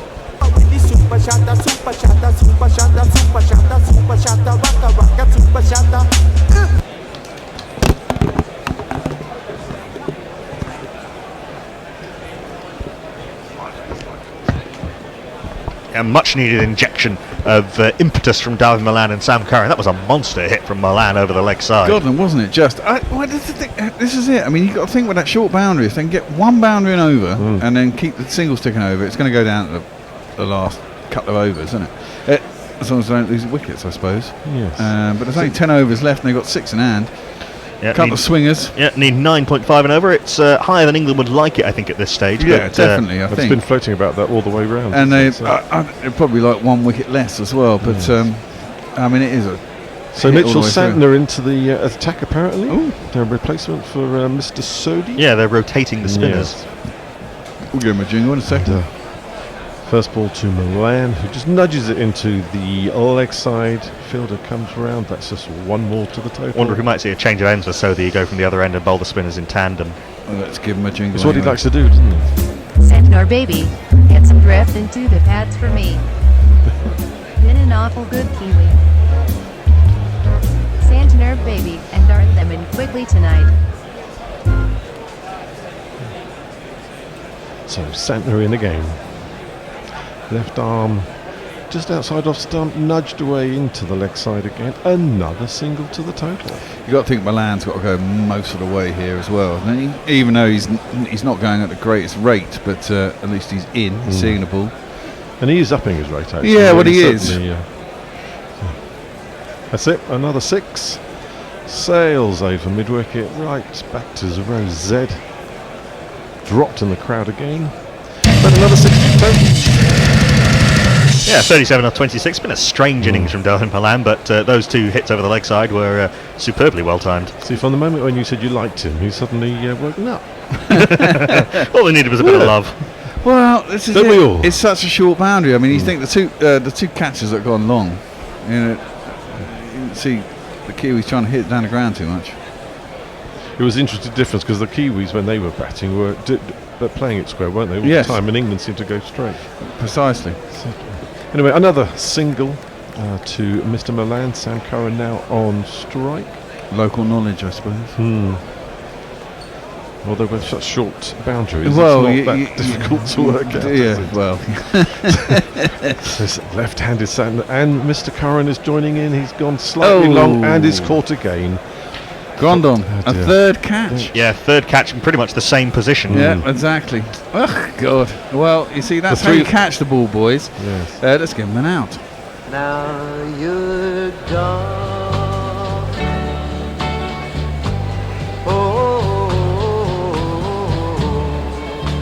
Yeah, every time England have tried to hit the spinners straight, it's just found the bucket hands of Colin de Grandon. So that's 3 left-handers have done exactly the same thing. You've got to go square. Got to go square. The boundary shorter, you know. That's Mr. Milan has shown a few times. Well, indeed. So a disgruntled Sam Curran departs, having scored 9 from 5 scoring shots. England 91 for 5 in the 11th over. And Messages gives us an update from Sydney. The first T20 between Australia and Pakistan. Pakistan 10 for 2 after 1.5 overs. Ooh. We de Grandon a little bit crocodile-y with that in terms of his catching technique on that occasion. So I think that Mr. Gregory should be the next batsman. Well, but Gregory's going to get a chance to bat. He bowled as well, and he's going to get a chance to bat. Yep. Oh, come in up next. Gregory's bowling in the match today. Gregory's bowling.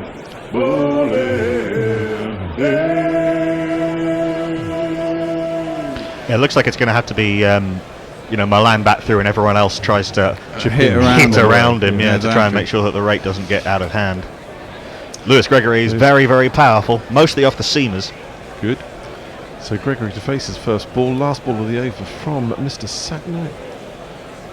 Past the umpire nicely straight into the offside. There's no run, and that is the end of the 11th over. England 91 for 5. You'd have to say Australia big favourites. Australia aren't even playing. New Zealand big favourites. Well, they are against Pakistan big favourites. Well, yeah. But no, I would say I agree with them. I think New Zealand are the favourites at the moment. Yeah, I would bring Sodhi on from the other end. Sodhi and Santner are both bowled pretty much in a way that's made it difficult for for those square boundaries to be found. In fact, And that's they exactly are. what they are They are doing. bringing sodium. Sort of try and keep it quite flat, so you have to go just hold it back a little bit, so you can't get the pace on it. So you have to go down the ground and straight. And if they get Milan, you think this is Game done, over, isn't yeah. it?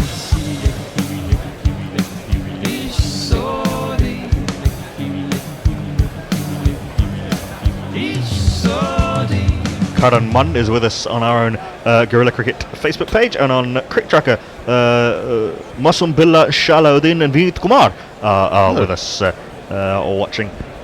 Welcome wherever you are in the world. So Sodi to Milan. Milan 38 not out from his 27. Outside off stump, a bit of a stretch for that one, but nudges it into the offside, and it's a single to the score. He's got a lot of googlies to the left-hander, Ish Sodi. He does bowl a very good googly. His googly turns a lot more than his leg break does, and that one drifted as well. So Milan, as you say, had to really stretch for that. If he'd have left it, it might have even gone for wide, actually. Nah, one out wide. One out wide. Filling up a bit at the stadium, isn't it? It is, yeah. You think they've got Let's just say in the sunny side as well. Yeah. Still just 4 men up in the circle.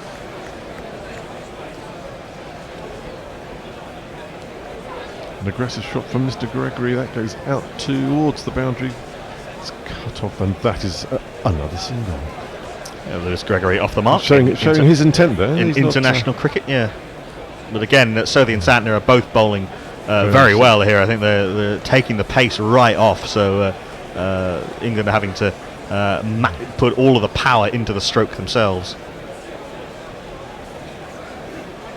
Sodhi strolls up, right arm outside. Oh, another aerial one down the ground. And it's good caught catch. again. Well caught. Really good catch. And that's the game for me. By Martin Guptill. Yep, 4 attempted straight hits off the spinners, 4 catches. Yeah.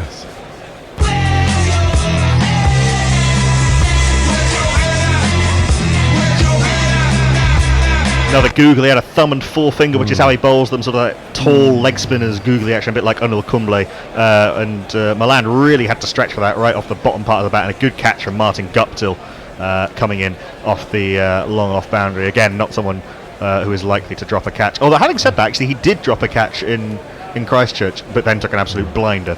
But they have actually taken all the chances with it. Yes, they have. Catches so far. In marked contrast to England. Yeah. Well, exactly. Darwin Milan gone for 39 off 29. In the end, not a bad innings, but it took him a while to get going. The new batsman do is indeed win matches. It is Chris Jordan. Jordan's back will make him cry. More England caps will soon draw nigh. For if they don't, then it will seem he'll wish he'd joined the Windies team. He knew straight away, didn't he? Martin Guptill made that look a lot easier than it was. That's a very good catch. Came in very, very quickly, picked up exactly where he had to be, how far he had to come in. It'd be quite a statement from Lewis Gregory to take England home from here on. Well, the batsman across, so Gregory to face. Nudges us into the leg side, thinks about the single, but is sent back by Chris Jordan sensibly. Well, Chris Jordan can hit a long ball if we're clutching at straws. Yep, both of these two can hit a long ball. Adil Rashid certainly can bat, and find gaps, can hit the ball in slightly weird places. Do we know much about Mahmood's batting? I don't think Sakib Mahmood or Pat Brown are particularly good with the bat. This ball outside off stump, nudged into the offside. The batsman jog through for a single. Gregory goes from 1 to 2. Yeah, the slightly odd. I wonder if the fact that this ground has slightly odd dimensions and a swirling wind, plays into New Zealand's hands is why they've got such a strong record here. Yeah, I'd have thought so. In fact, it's just a little bit different from playing in a lot of other places. So Sodi in once more. Last ball of the over. That really turned and jumped, and even the wicketkeeper could not take that. Hit him in the shoulder. Yes, Beautiful. he was like it hurt him. Seriously. They can't pick his googly. Yes. So the end of the 12th over, England 94 for 6, beginning to fall behind the rate, unfortunately. Just watching this again, this really reared up, actually. It didn't turn very much, but it spiteful bounce. Yeah, it took Tim Seifert in the helmet. Dr. S.P. Cooper says England's chances boiling away into the ether. Dismal way to the end of the evening. Worried that the rugby team's defeat is making its leap to infect the cricket team. Angelic Scooter says, right, So I believe with today's presumed win, the Kiwis are now an Australian Series whitewash away from returning to number 1 in men's T20 internationals. Are they really?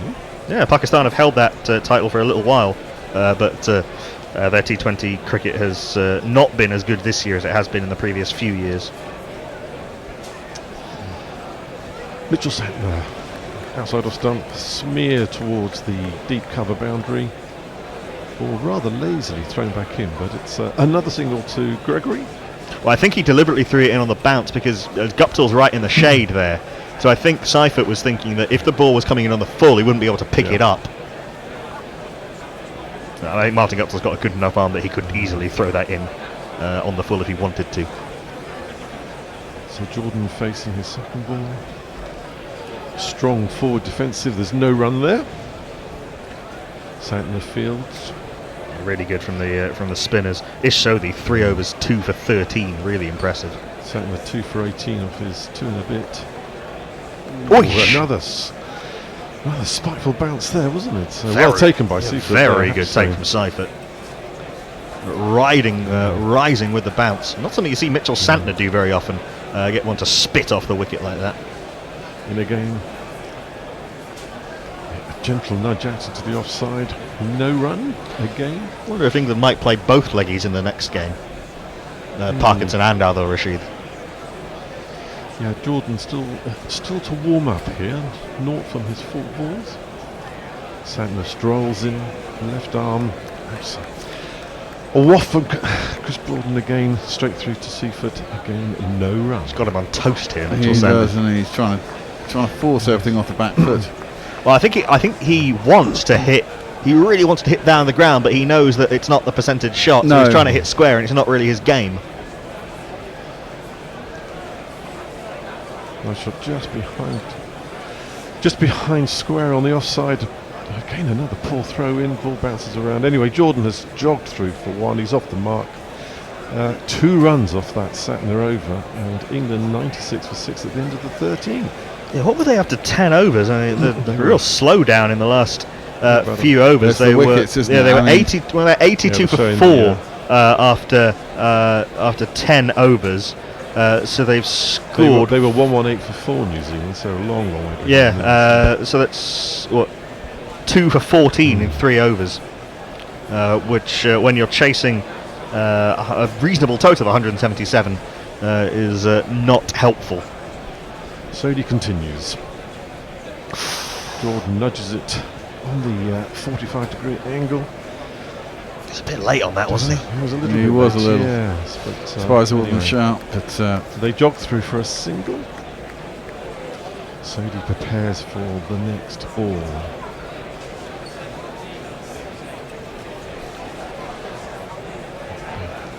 Gregory dances down the track, does go straight down the ground, but makes it bounce in front of the fielder. Again, another single. This is probably not the way England need to do it to win the match. They need boundaries. Big boundaries as well. They haven't got a lot of wickets to play with, have they? So you're not going to win this game in singles. No, you're not. You might as well. Hey, Jordan upish on the offside. This is going to beat the fielders. That rattles into the boundary post.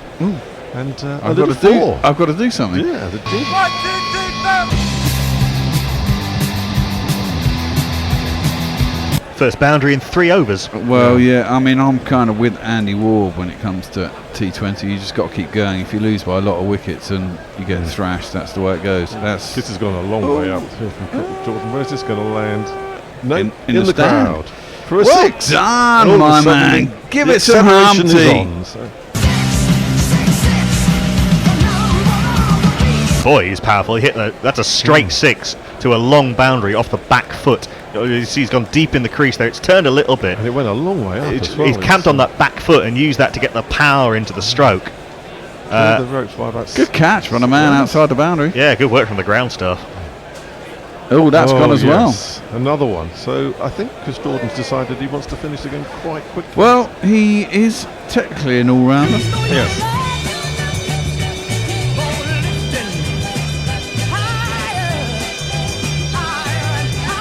Showed he had gone for 13 before this over, and he's gone for 18 in this over. Yeah. 5 points.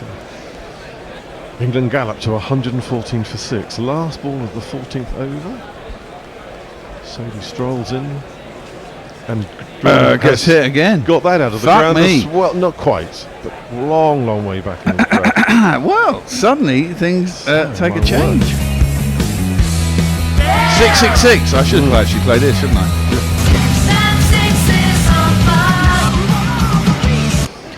That one over has changed 24 off the over. That one over has changed things dramatically. It has indeed. Suddenly the required run rate's only 9.5 and over, when it was 11.57 before that over. Amazing how this game can change quite quickly, really, isn't it? Short boundary on leg side. Helps, yes. Does indeed. Chris Jordan from... I'd like to say that we were saying you should be hitting the ball.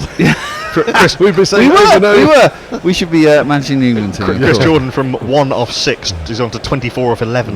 And it's still really good figures, actually. 2 for 37. Well, still decent figures, 2 for 37, but had his figures rather ruined by Chris Jordan. Oh, well. Now it's Lockie Ferguson back into the attack. Gone for 21 of his 2 overs so far. Sanders still got 1 left, which they might have to go to at some point. Although, actually, no, Daryl Mitchell bowled an over, didn't he? So they don't have to bowl him out. Should we get a jingle for the change of bowler? Oh, yeah, we can do. This is where Lewis Gregory comes into his own, though, hitting at the death against pace. Well, yes, there's only 6 overs left. Ferguson in. Lewis Gregory onto the back foot, nudges us out into the offside. Fielder Santner, I think it was, comes round, cuts it off. That's another single to the score. I mean, obviously, Lockie Ferguson's quite a bit quicker than most bowlers going around the world, but even so. Jordan hits a few more boundaries. And even if he gets out, well... Lay the platform for the guys to finish it off. Indeed. Ferguson in the game. And Chris Jordan is forced to jump at that one and just nudge it back down the track again. Ferguson fields off his own bowling and no runners score. I wonder if Ferguson might slip in a really quick bouncer at some point. He's bound to. And get Chris Jordan flailing at it a little bit. I don't think you'll get too many in his half, certainly. Oh, they got a mid-wicket, mid-off cover and backward point up in the ring. The adrenaline will be flowing though. Ferguson in the game. Right good Yorker. And well dug out by Chris Jordan. That's an excellent. The ball's ended up literally about 3 feet from Jordan. And he hacked that Yorker out from right underneath his toes. Well played all round that. Yeah, Ferguson going into death bowling mould already. And that actually swung a little bit, I think. That was well dug out, wasn't it? It was. It was good cricket all round that. Well played, guys.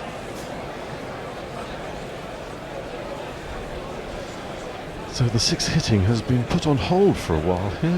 Good bowling by Ferguson. And that tight start to the over has bumped the required run rate by about 0.7 and over. 10.2 now, yes. And they brought now mid on up and have pushed a man back behind square. Bouncer? In the game. Nope. No. Free swing of the bat. Where's that gone to? Over the infielders. And it bounces and dribbles. Batsman should have crossed, come back for 2. They have. Well, they were all up inside the circle, yes, weren't they? On the offside. So that was the free space. I'm not quite sure what Ferguson was trying to do with that. I can only assume that length outside off stump wasn't what he was trying to bowl. Going for the wide. It's what he did bowl, but going for the wide Yorker and missing his length, maybe. The double bluff. Ferguson jogs in again, and Jordan smacks it back over the fielder's head, and this has been far more firmly hit and trundles into the boundary. 2 + 2 is our man. Really not a good ball from Ferguson with mid off up. There's a sort of a cutter on a length. He brought his hand right over it. Well, yeah, the cutter's fair enough, but just not at that length with no one down the ground. Jordan didn't have to hit it that well, and it was going to clear Saudi quite comfortably. Well, he probably thinks the better batsman going to try and carve it over the leg side, but he's just trying to play quite correct, isn't he, really? So they've now pushed long off back. 30 off his 15 balls. Ferguson to jog into the last ball of the 15th over. Again, he sort of defended. He sort of got Jordan all twisted up then, but he still managed to nudge the ball out for a single. So at the end of the 15th, England 128 for 6, chasing 178 to win, and it's time for another shuffle. Robbie Nye says, this game is dead. It's Funk up to devoid of life. country. Knuckle. Bringing you Christ laughs, of Jordan bringing you is the jingles, resurrection and the like. Bringing you joy. We are gorillas. We need your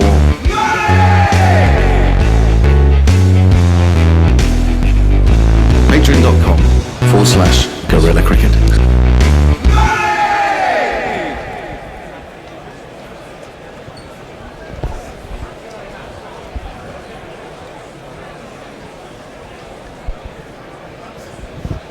Sorry, we're back. We are still here. We are still here. 5 overs to go. And England probably out of it, but Jordan is hitting long.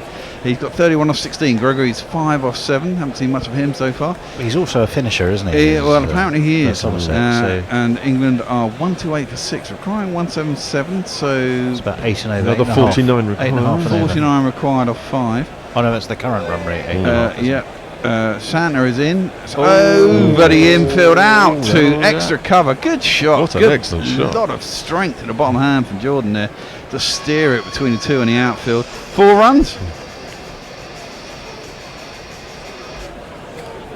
Yeah, you need to pull that cable out on the far side and put it back in again. Which one? That one. Yeah, the one you got your finger near. No, the other one. Yeah, that was coming out of the computer, wasn't it? Not out of the sound card. I think we might need to get a new cable. Anyway, Jordan. It sounded very quiet. Yes. Jordan is facing Santner, 2 off 23, 2 for 23, or 3.1. Driven square on the offside. They'll get through for the single anyway, which will bring Gregory on strike. We haven't seen much of him so far. Pat Brand is padded up. Adil Rashid is padded up. This is beginning to boil up into quite a good finish. Well, it could do. It could well do. Wicket now probably kill it. Well, maybe not. Actually, maybe it's still a slog. It's still a slog to the finish, isn't it? Really, with 4 wickets left. Adil Rashid can certainly give it. He certainly can. He can. Driven by Gregory, only as far as extra cover. They don't go for the single. Great ball by Santa there. Yeah, it was. Tossed it up, gave him Gave him a little bit of air. Little bit of air. See in a shortened format, but it's quite a good one to throw in there. Does it again, and Gregory's moving around a bit too much in his crease and can only play it back to Santner. 4-1 ... His Jordan last is the man. over. Yeah. See Santner off and then go after Ferguson's the got 2 mediums. left.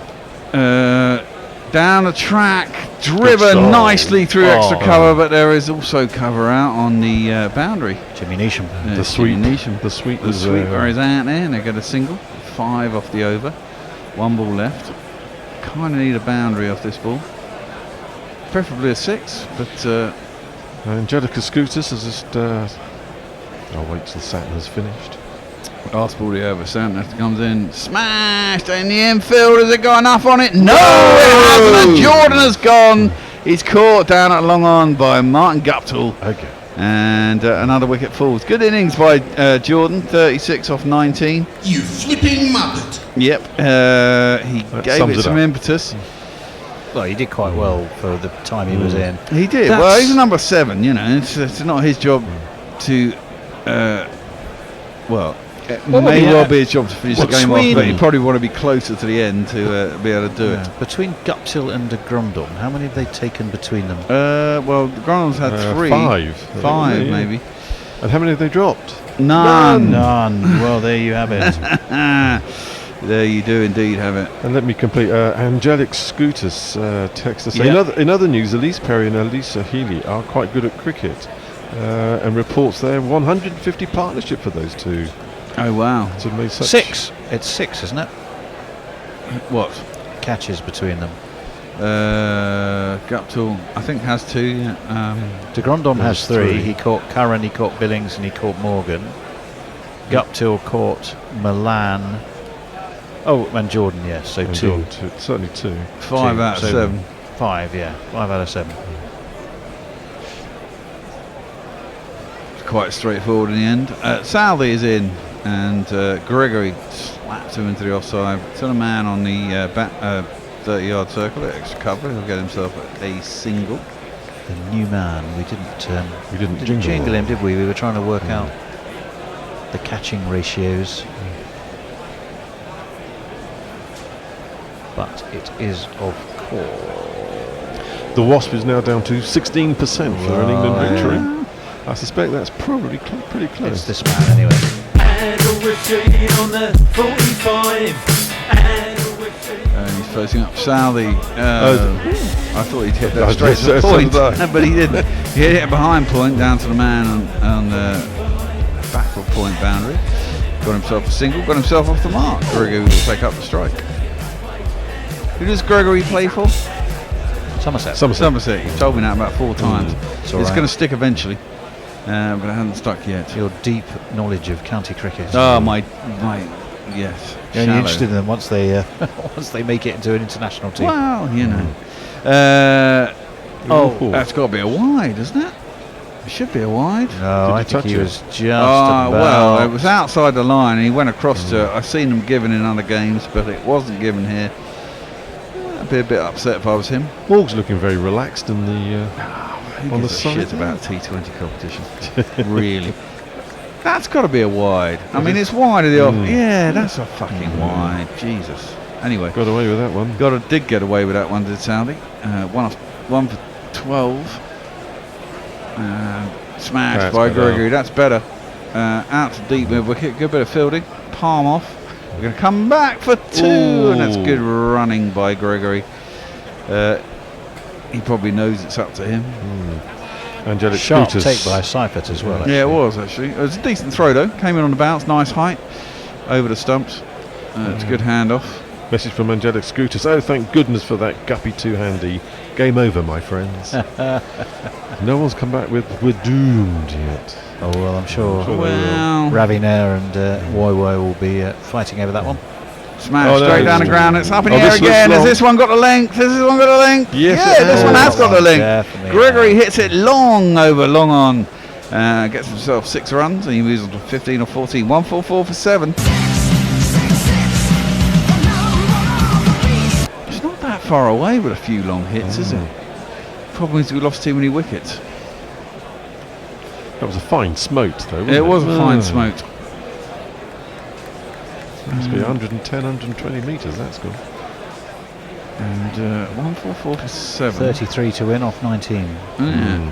And again, he's gone try. I don't think he's got enough on that, man. No, he hasn't. And is that Grandom again? Yes, it is. Yes. So that's 6 out of 8 catches for de Grandom and Guppy. And Gregory's gone 15 off 15. A knuckleball again. By Southey, and he got it up near the splice. Completely missed time. It's way too up. Easy enough catch for de Grandom at mid-off. And England have all 2 early wickets really cost them, didn't they? They've always been a little bit behind on the wickets front. Well, that and dropping so many catches. Well, when New Zealand have held theirs. Indeed. You've got to look at that. Probably cost catches win matches. They do indeed. Never a truer word. On the plus side, Jordan was very entertaining. Yes, indeed. Entertaining with the bat, good with the ball. Yeah, in fact, bowled very well, didn't he? So. And Mahmood. Well, let's see what Mahmood can do, because I've got no idea what his batting is. No, Saqib Mahmood. Well, he's better than Pat Brown. Pat Brown. Oh, right. He's probably better than Pat Brown. Is one thing we can say. He's coming in above the order by 1 whole place in the order.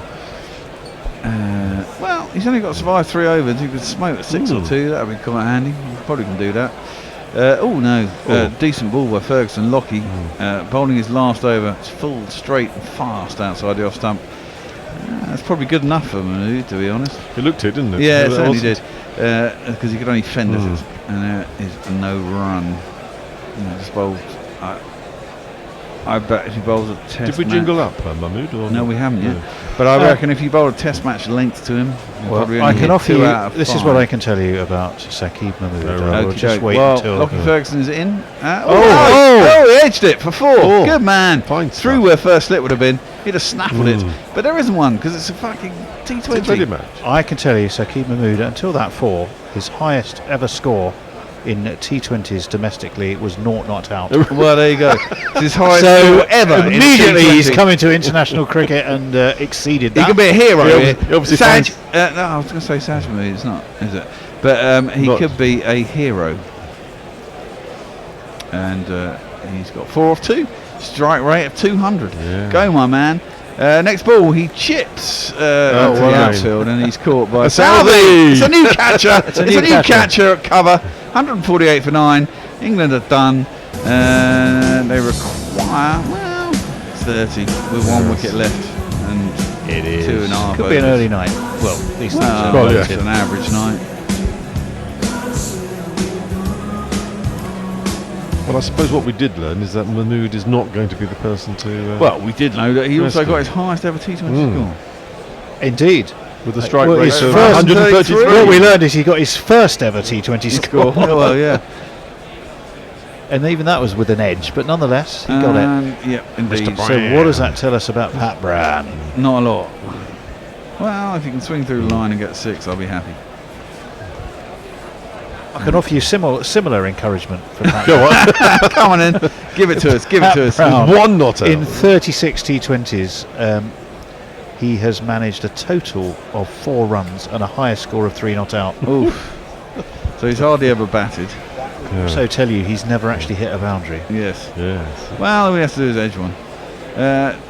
Mahmood manage one. I'm sure Brown can. Lockie Ferguson is in full. And clear- oh, oh. Jesus, he looks clueless. He defends that into his pads, goes out in the offside, 2 point, and there is no run. That could have bounced anywhere, that one. Adil couldn't it? Rashid has to hit 36 off this over, or we're done. Right. Okay. 30 actually, 5 6s will do. Yes. Gets over the line. Starts with D, ends in D, has a double O, M, and E in the middle. Yeah. Hey. Oh well. Lockie Ferguson, a last ball of the 18th over, is full and driven by Brown up to mid-off, and he scoots through, gets a single. His fifth run. His fifth run. His fifth Well, run. he's got his personal target to aim at, hasn't he? Yeah. Can he get past 3 not out? Well, Well, yeah, he could do if Rashid's the man out. also he's going to be. Oh no, there's 1 ball left in the over. Why am I getting this so wrong? 36 domestic T20s, 7 innings. What's his average? His average is 1.33. So he's been knocked out a lot of times. Yeah. Lockie Well, Ferguson in. out of 7. Ooh, defended out by Rashid. Good ball by Lockie. He's been knocked Ferguson. out 4 times out of 7, so yeah, There over you go. half. And missed the outside edge of his bat through at the keeper. No run, 2 overs left. 28 required. 1 wicket remaining. We're done. Did we see out the final 2 overs or not? Probably not. Yeah. Took 17 wickets in the blast, but obviously that's not what they need him for right now. No. He's just got to carry on going, haven't you? Well, yes, you do. He's going to be a Birmingham Phoenix as a local icon player. Local icon. He's a local for icon player Christ's for the sake. Birmingham Phoenix. Okay, whatever. Tim Southey is going to bowl out. 4th over. 2 for 20 off his 3 so far. Having a look round. Yep, up to the crease. Oh dear. Pat Brown gets a single on the leg side. Behind square. It was a horrible shot. Tried to give himself room, chopped on it. Got it behind square, got himself a single. England move on to 150. Got Adil on strike though. Yeah, he did get Adil on strike. 5 6s now will do it. Well, yeah, it certainly will. Stranger things have happened. I'm not counting on it though, Steve. I'm not counting Neither on am it. To be honest, you might as well give it a go. Oh, yeah, of Better course to you go should. down in flames than, Yeah, than, totally, than to die absolutely. wondering. Adil faces up. Southey bowls. Oh, He nice flicks shot. it into the leg side. Doesn't get all of it. He'll get a single out to deep mid wicket. And the show rolls on. 2 for 22. Tim Southey. Where does it roll on to next? When is the next? When is the next? They did. venue? They did have it up actually, didn't they? I can't remember. I will tell you in just a moment. 7 different It's grounds. not somewhere like though. Napier, is it? They're going to. Is that the fourth test? It's the Nelson ground. Oh, there you go. Is it in Napier? It might well be. Brown has a swing, misses. And it goes through. Is the it a keeper day and zone. nighter? I think, as it starts. No, the fourth one's a day nighter. day The fourth nighter. one starts at 5 a.m. The next one starts at 1 a.m. So similar time. Well, it's Nelson, which is in Nelson. Nelson in Nelson. It was difficult to find a It's the background. Saxton Oval in Nelson. That's right. It was difficult to find a background for that one. Southey's in, heaved at by Brown, and they're going to go for the single. They Ooh. do, and they actually make it. It would have been run out if it had been direct hits, but it wasn't. And Brown onto his highest ever score. joint. It's 3, isn't it? 3 not out at the moment. He would have been out. Yeah, If it would have been. direct hit. It would have been close, but he'd have been out. Completely different situation in first class cricket, of course, with his batting, where he's got a higher score of 5 not out. Yeah, right. Oh. So he's got quite a few records to break here. Actually. Yeah. Southey. Bowls. Oh, that's the way. 4 runs. I think Oh, it's that's going to be 4 Rashid runs. then. Good fielding. bit of fielding. Is that Lockie Ferguson? It is. He's usually down there. Driven at by Rashid. Gets an outside edge. Goes through where the slips a bit. All on the ground. Lockie Ferguson head round from what must be probably backward point and did manage to very save good the 4. Good stop. Yep. And Rashid gets back for 2. Should go to a last over. We could do. Survive this one. England will require at least 20. 1 ball left in the over. Rashid facing up. Gives it a big heave. Misses. It goes through to keep out and ain't no run. Well, Southey finishes up with a couple of wickets. 2 for 25 of his 4 overs. Brown is 3. Rashid is 4 not out. Brown will be facing the next ball. Armchair has just woken up. Said, see that England's goose is cooked. The lower Yep. middle order looks a bit too thin, is. question mark. Yeah, it's an experimental side and I don't mind it. 23 the required run rate, which basically is 23, isn't it? Yes. Yes. 4 sixes will do it. Once you get to the last over. Yeah, it's down to 4 sixes only now. And Mitchell's got a bowl it. And it's Pat Brown, the man whose previous highest Can he score swing is through the 3 arc? not out. That's all you need to know. Well, again, he's sure he needs to give it a go. He does indeed. Daryl Mitchell is going to bowl the final over. A lot of responsibility for the man, but there's only 1 wicket to get. I float up a slow ball first ball and see if he gets caught in the outfield, which he doesn't because he clears the front foot, tries to heave it straight down the ground, misses it, does Brown, and there is no run. Missed that by about 2 stumps width. Yeah, didn't he did. It wasn't even close. And Darryl is exhorting his fielders to do something or other. He's bringing up the man on 45 on leg side. Brown facing up. Comes in, second ball of the over. And heaved at again by Brown. Misses it once more. Reminds me of me on a 123 golf k's. tee. Yeah. Swinging Similar. massively and missing the ball completely. Fresh air. Well, you can certainly swing in a straight line, but the connecting with the ball bit is the thing he's forgotten about. There's 2 things you've got to get right. One is the swinging of the bat. The other one Which is he's the doing quite ball well. is actually hitting the ball with it. Connecting. Got to keep your head down. It's a very elegant swing of the bat. He can swing. It's a but big he heave. can't connect. Mitchell, third ball of the over. And it's another slow ball. All the pace is taken off. That was 100 Ks. That would have probably cooked most batsmen that one. Yeah, actually, but, totally. And Brown misses it. You can almost hear the whooshing noise.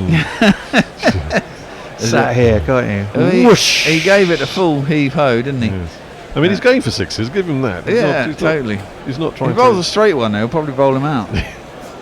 Would be my bet. Well, what else can he do? He's just got to keep Yeah. going. And plus, he wants to beat his previous highest score. Gives that one. He's going to do it. He's going to get a single. It's down the ground, too long on. Presume it's Guppy down there. He'll get himself a single. He moves on. That's his highest score, then, isn't it? Joint, no, 5 is his highest. No. Highest in in T20s. No, in T20s. T20s. Yeah, Yeah, passed 3 his was his highest score in Mm. T20, so he's got a new highest T20 score on debut. on This debut. international No, cricket's it's an not his easy debut. He art. played in the It's a first total. game. 4. He played in the first game, so this wouldn't be debut. Didn't have to bat though. It's his first No, he didn't. T20 Very international true. innings, Yeah, very true. and he has 4 not out. Adil Rashid.